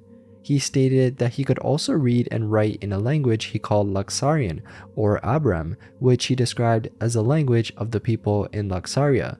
When asked about his religion, he said it was Christianity, but in Laxaria it was known as Ispasian. Investigators searched for any sort of trace of Laxaria, which Voren said was part of the world called Sakria. However, they could not find any trace of Laxaria or Sakria on any map. Voren described the 5 great regions of the earth as Sakria, Aflar, Astar, Oslar, and Eubler. Author John Timms later wrote about Jofar Voren in his 1852 Yearbook of Facts in Science and Art, noting that Voren was still the subject of many scientific papers in the Prussian capital. One explanation debated at the time was that he might have been a time traveler who accidentally landed in another dimension and ended up near Frankfurt. Others though speculate that Voren suffered from a mental condition that made him believe in his story, while some thought he was simply a fraud. Despite these theories though, Voren never asked for any financial assistance, which made it difficult to determine his true motives. Voren's story is sometimes cited as proof of the existence of teleportation, parallel universes, and alternate realities. The name Laxaria also has a Latin meaning of luxury, and the names of the continents he mentioned bear some similarities to the known continents, except for Sakria. Taking a deeper dive, you can see how Aflar corresponds to Africa, Aslar to Asia, Oslar to Australia, and Eublar to Europe. But the word Sakria is not really a continent, but something interesting is its referenced in ancient Indian and Turkish history. In ancient India, there was a region called Sakria, though Voren did not resemble an Indian, having a very Caucasian appearance.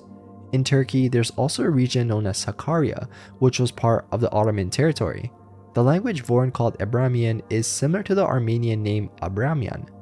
Armenia is also known as the first country to embrace Christianity as a state religion since 301 AD.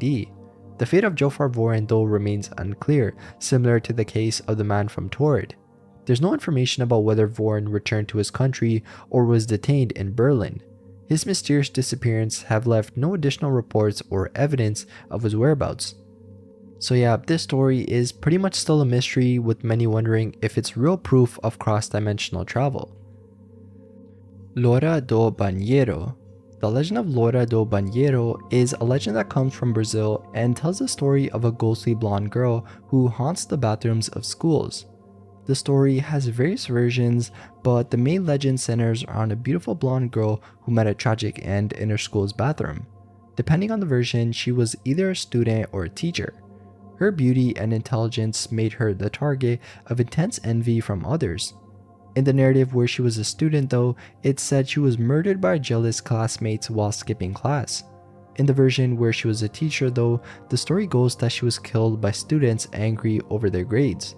Another version though suggests her death was accidental, a simple slip and fall resulting in her hitting her head on the toilet. Regardless of how she died though, her death was tragic, but her story did not end there. It's said that the girl's spirit did not accept her untimely death and continued to roam the school as if she were still alive. She tried to interact with the surroundings and the people in them, but no one noticed her. This isolation drove her to madness as she could not comprehend why no one acknowledged her presence. She eventually stopped trying to interact with others and confined herself to the place of her death, the bathroom where she had died. Her friends, however, did not forget her and sought ways to communicate with the spirit. They discovered a ritual to summon her, and when performed correctly, this ritual would summon her figure. But the spirit they encountered was no longer the girl they knew. She appeared as a pale, ghostly figure with bloody eyes, cotton stuffed in her nose, and dressed in a white gown. The only recognizable feature was her blonde hair. This legend is believed to have originated from a true story about a girl named Maria Augusta de Oliveira Borges, who lived in Sao Paulo in the late 19th century. Forced by her father to marry a much older man at the age of 14, Maria was deeply unhappy with their marriage. She sold her jewelry and fled to Paris at the age of 18. Maria then died at the age of 26 though, and her mother decided to bring her body back to Brazil. Until the tomb was built, Maria's corpse was kept in a glass urn in the family mansion for public viewing. Over time, her mother decided against burying her daughter, but after numerous alleged sightings of Maria's ghost asking to be buried, the mother finally laid her to rest. A decade later, in 1902, the family house was replaced by a school. Rumors of Maria's spirit haunting the school bathrooms then began to circulate, especially after a mysterious fire damaged part of the building in 1916. According to legend, the spirit of Loura do Banheiro roams the school, turning on faucets to quench her thirst and asking to be buried. Minotaur Maze in Casablanca. The Minotaur Maze in Casablanca is an urban legend that has been circulating in Morocco since August 1968. This legend tells of a hidden labyrinth beneath the city of Casablanca, resembling the one from ancient Greek mythology. The maze is said to be vast with twisting corridors, hidden chambers, and secret passages. It's rumored to be inhabited by strange creatures, including the Minotaur itself. The legend begins with a story about a young boy named Ahmed. In August 1968, he supposedly discovered a secret room that led to the Minotaur maze while exploring the old Medina of Casablanca. According to the tale, the maze stretches for miles beneath the city, hidden from plain sight. Despite many searches by treasure hunters, archaeologists, and urban explorers though, no concrete evidence has been found to support the existence of this labyrinth. Many believe that the maze is located beneath the Old Medina, a historical area of Casablanca known for its narrow streets and ancient buildings. The Medina's maze-like structure above ground adds to the mystery of the legend. Some claim that the entrances to the labyrinth are hidden within old mosques, abandoned buildings, and other secluded areas. And in Moroccan mythology itself, the Minotaur is often associated with jinn, which are supernatural beings that can inhabit isolated or abandoned places. These creatures are believed to be attracted to certain locations like old ruins or ancient religious sites. Many who have claimed to find the entrance to the maze report feeling an overwhelming sense of dread and disorientation, causing them to abandon their search. In recent years, though, the legend has gained more attention from paranormal investigators and enthusiasts. Some have attempted to use modern technology like ground-penetrating radar to locate the maze.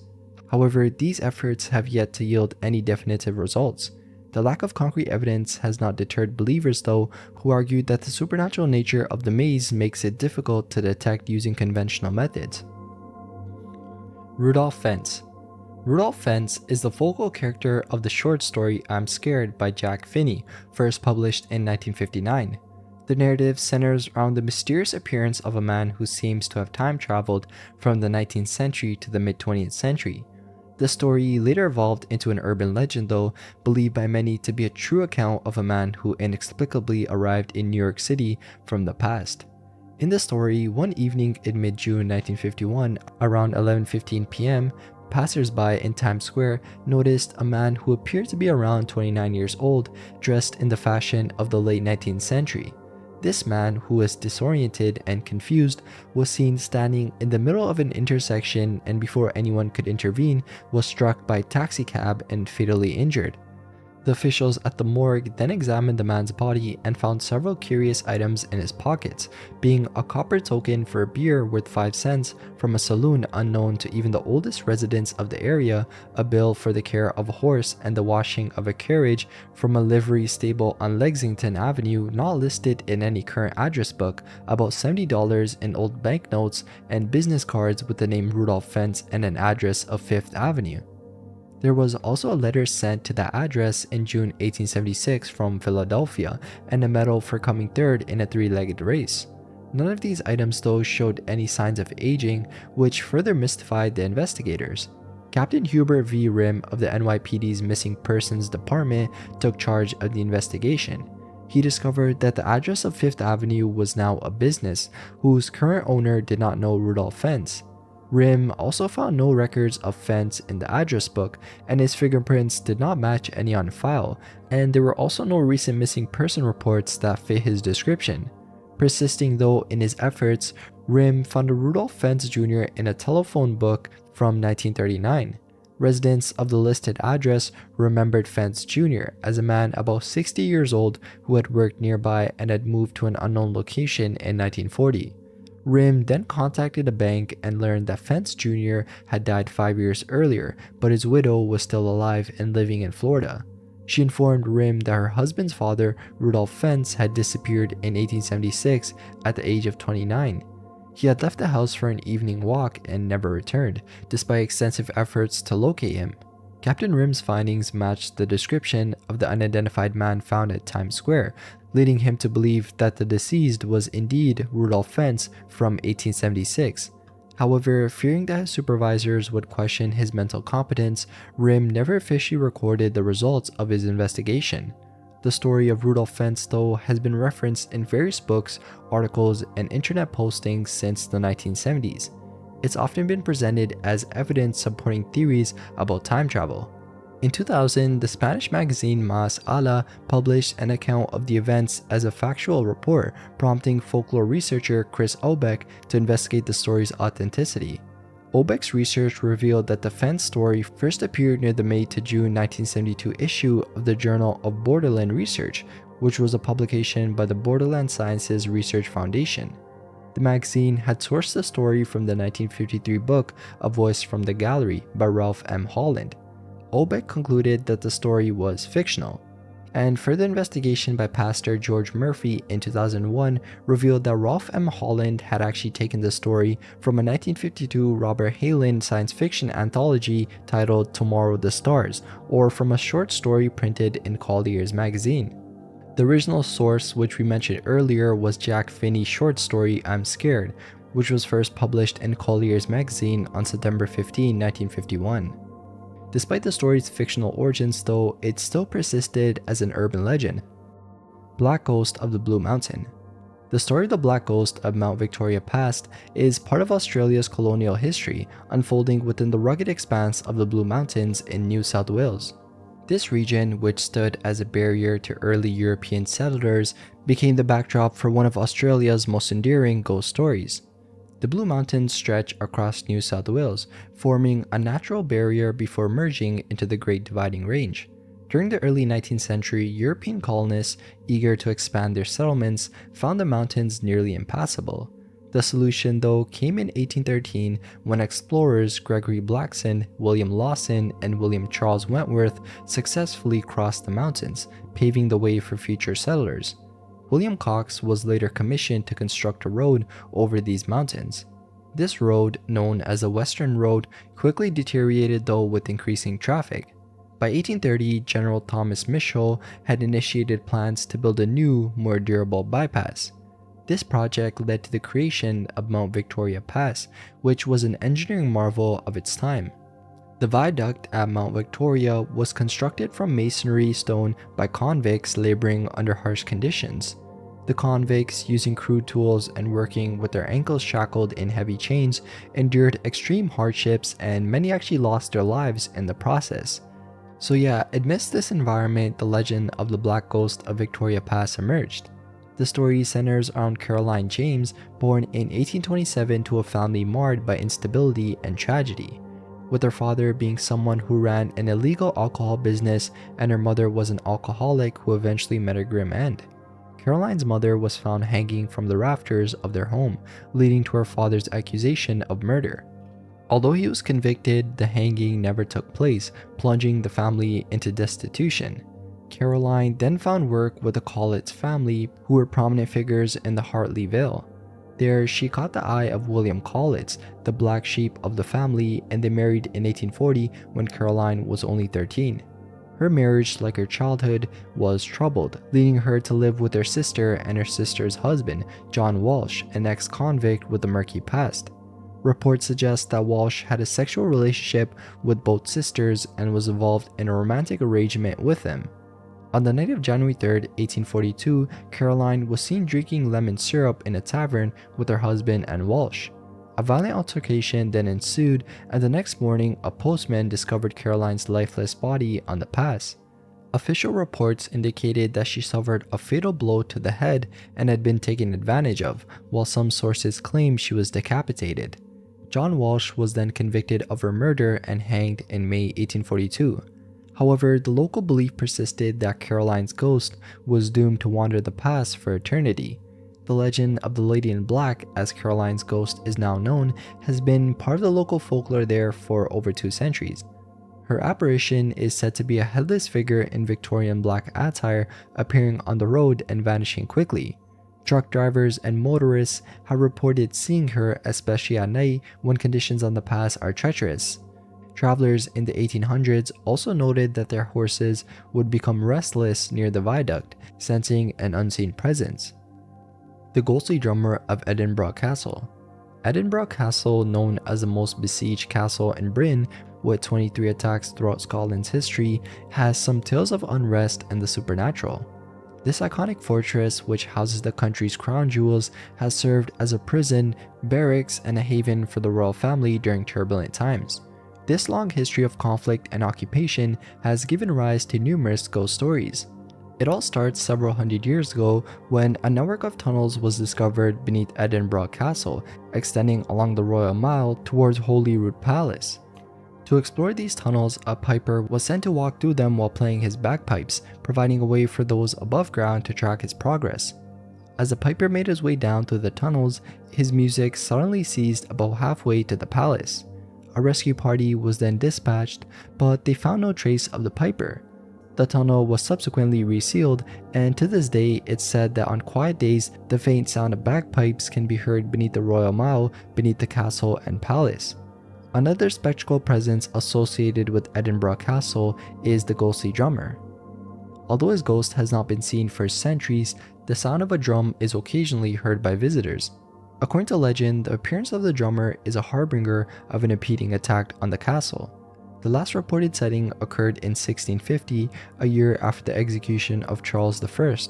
During this period, strange phenomena were reported around Edinburgh, including meteors resembling swords streaking across the sky and spectral soldiers riding horseback over the nearby hills. Castle sentries also reported seeing the ghostly drummer playing his drum along the battlements each night. The drummer, who was reportedly headless, was believed to be a grim reminder of Charles I's fate. The castle governor, intrigued by the reports, then decided to investigate the whole phenomenon. While he never saw the ghost himself, it's said he heard the drum playing an old Scottish war tune accompanied by the sound of marching feet. Reportedly, these ghostly sounds moved towards and then past the governor. The sighting of the drummer also coincided with Oliver Cromwell's siege of the castle in 1650, which lent more credence to the legend. And the castle is also said to be haunted by the spirits of prisoners from the Napoleonic Wars. In 2003, construction crew members working on the restoration of the castle claimed to have been harassed by these ghosts. Photographs taken in the Queen Anne building during the restoration work showed hazy blue orbs floating above the workers' heads. Some crew members were so disturbed by these occurrences that they refused to work alone. Nana-chan in the Mirror.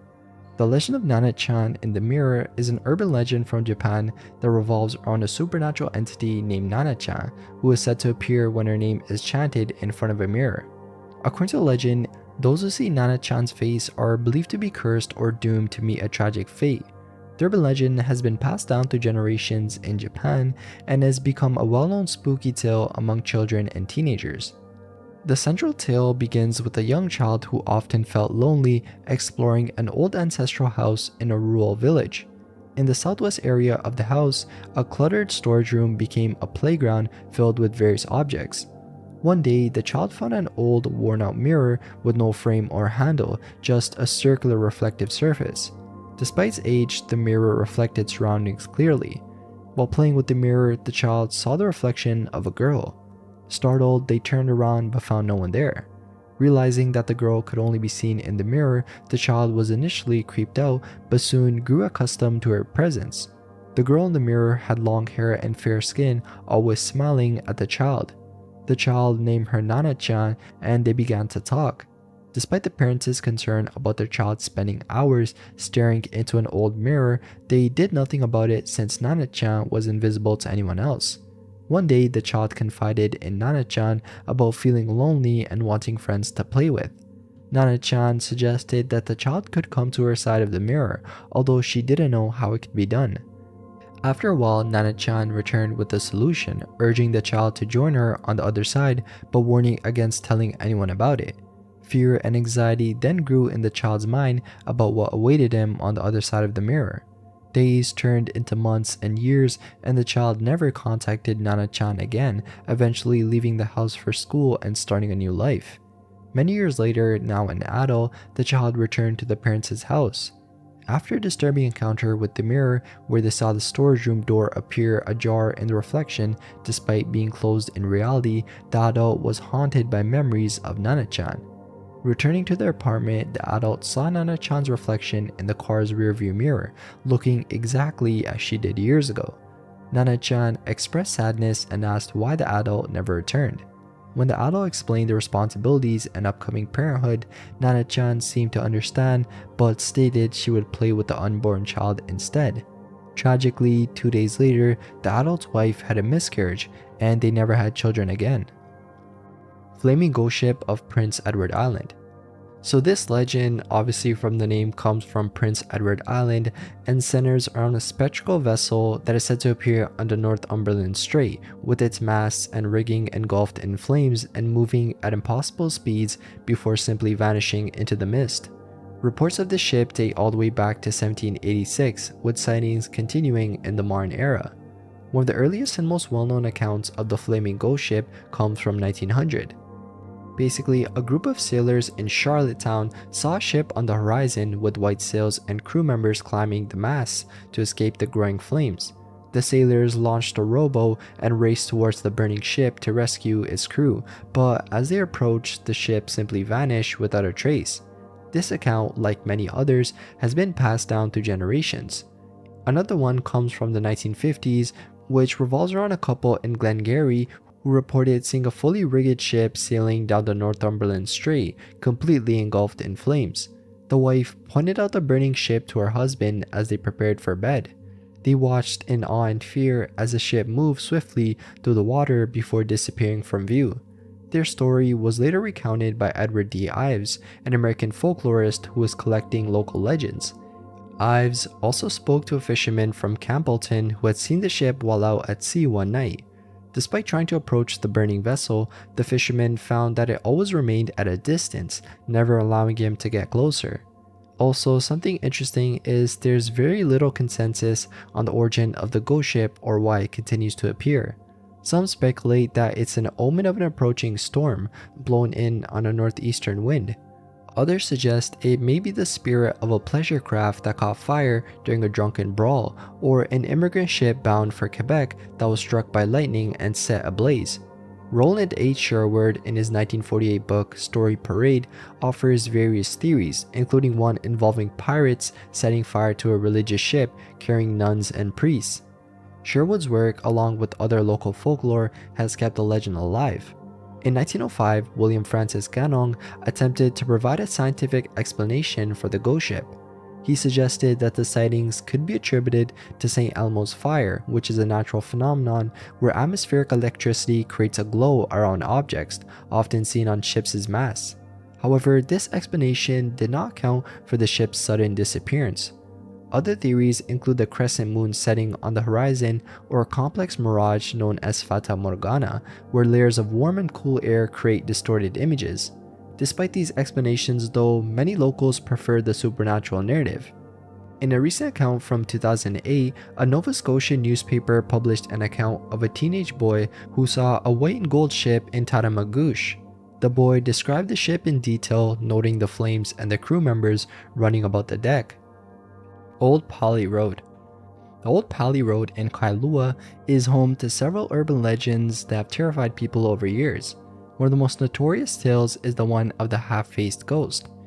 According to the legend, this ghost is the spirit of a teenage girl who was brutally murdered and taken advantage of, with her body left to decompose in the bushes along the desolate road, strangled with her jump rope, a toy she always carried with her.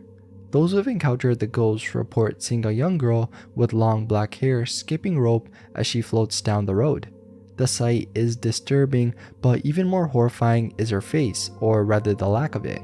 Her cheeks, nose, and mouth are missing, leaving only her eyes, which bulge from their sockets. It's said that scavenging animals had eaten away part of her face before her body was discovered. Now, she's doomed to wander the Old Pali Road forever.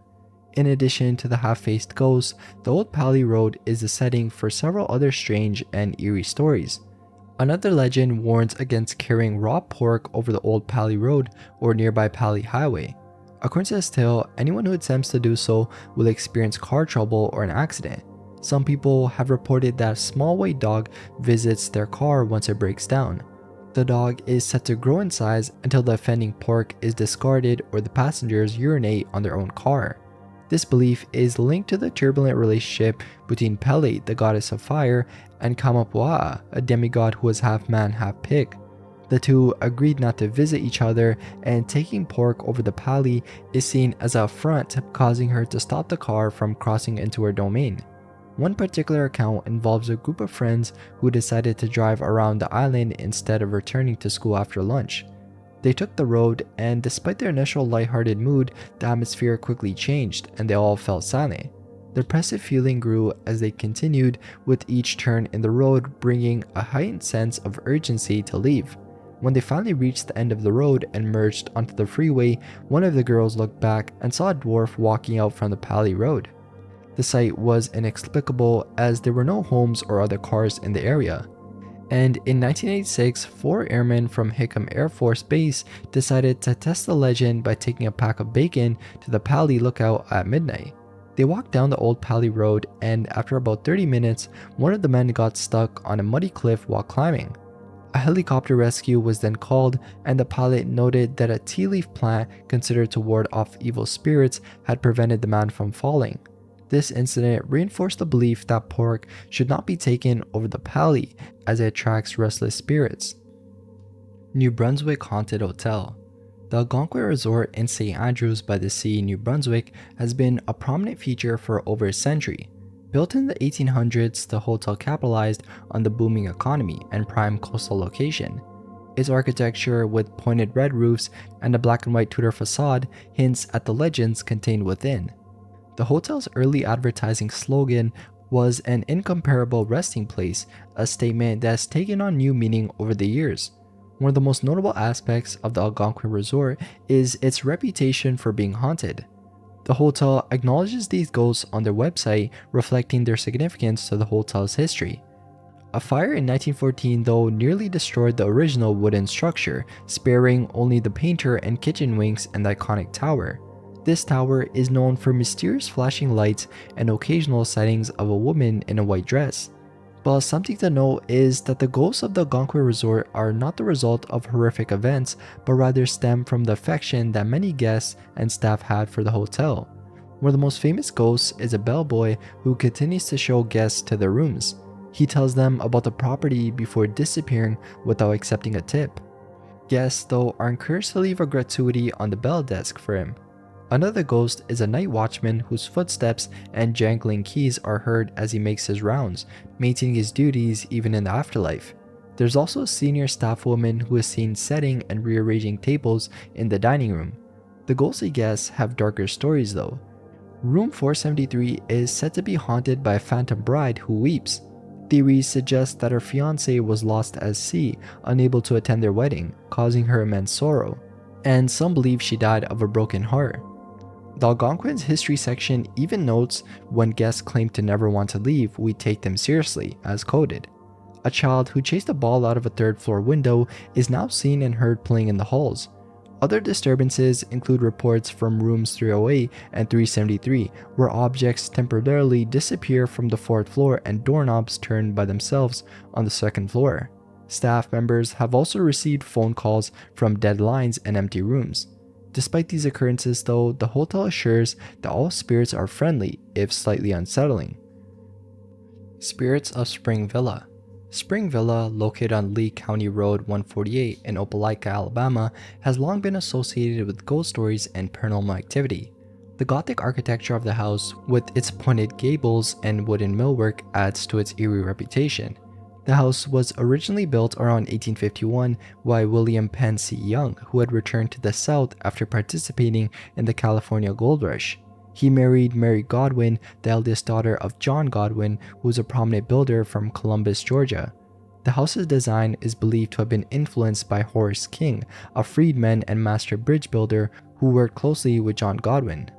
He married Mary Godwin, the eldest daughter of John Godwin, a prominent builder from Columbus, Georgia.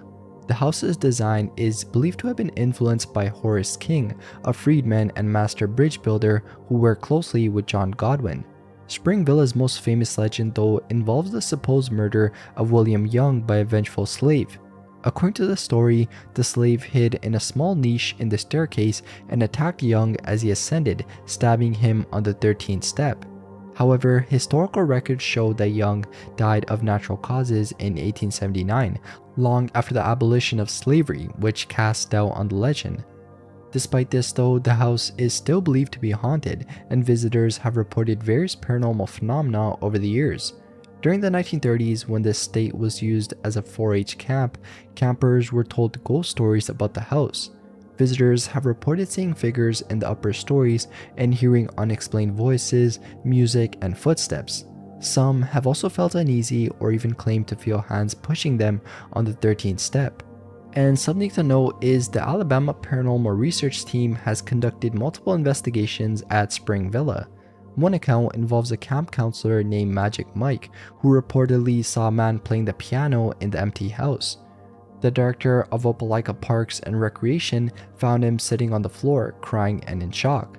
The team also discovered records of 3 young girls who drowned in a lake on the property and presented evidence including EVPs, or electronic voice phenomena, and video footage.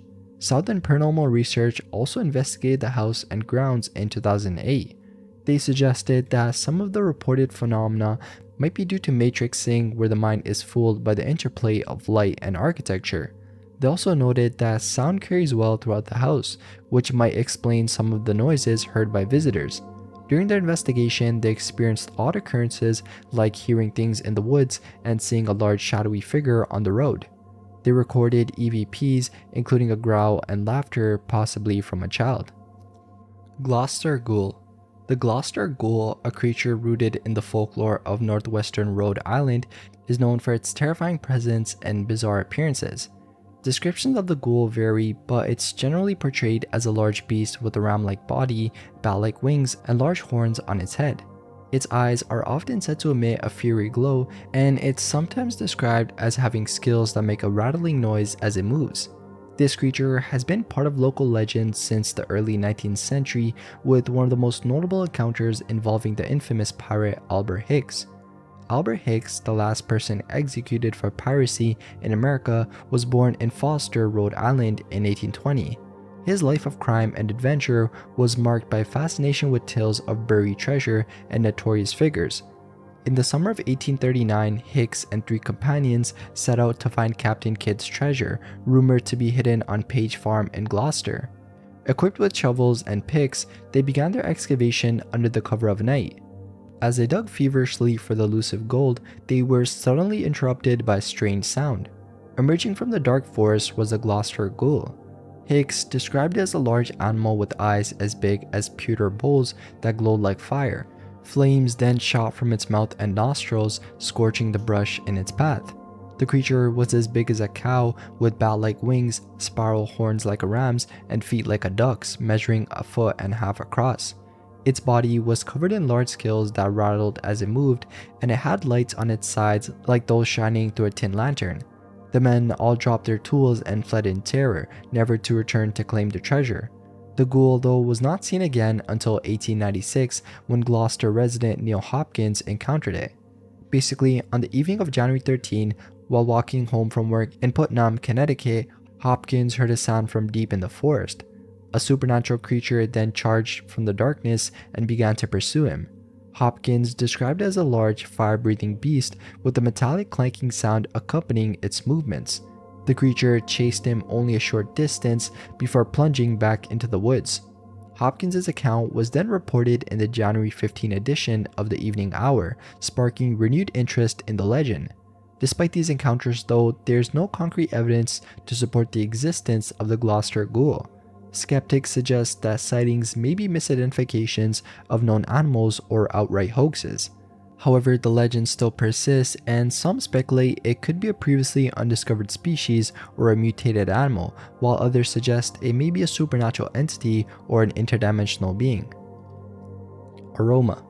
Oroma is a figure in Nigerian urban legend and is often depicted as a headless hair braider with a reputation for styling the hair of unsuspecting victims. This entity is believed to be a spirit that roams the streets of Nigeria, particularly in the southern regions. According to folklore, Oroma is a vengeful entity that seeks retribution against those who have wronged it in the past. The legend describes Oroma approaching individuals, typically young women, and offering to braid their hair. Once the victim agrees, Oroma begins weaving an intricate pattern with a sinister twist. The process of braiding is said to put the victim in a hypnotic trance, rendering them powerless to resist Oroma's control. As the braiding continues, the victim's hair grows longer and more entangled, symbolizing Oroma's increasing hold over their mind and soul. This ritual is believed to be a form of psychological manipulation, with Oroma feeding on the victim's fear and anxiety. Those who encounter Oroma are said to be cursed, experiencing various terrifying consequences, including hair loss, mental instability, and even death. In some cases, victims are reported to become minions of Oroma, forced to roam the streets in search of new victims to avoid the spirit's wrath. To protect themselves from Oroma, Nigerians often take precautions like carrying protective charms or talismans, wearing protective clothing, or avoiding isolated areas at night. Some believe that sacred symbols or prayers can repel Oroma, while others think that offerings of food or drink can appease the entity. The origin, though, is kinda unclear, but it does have deep roots in southern Nigeria.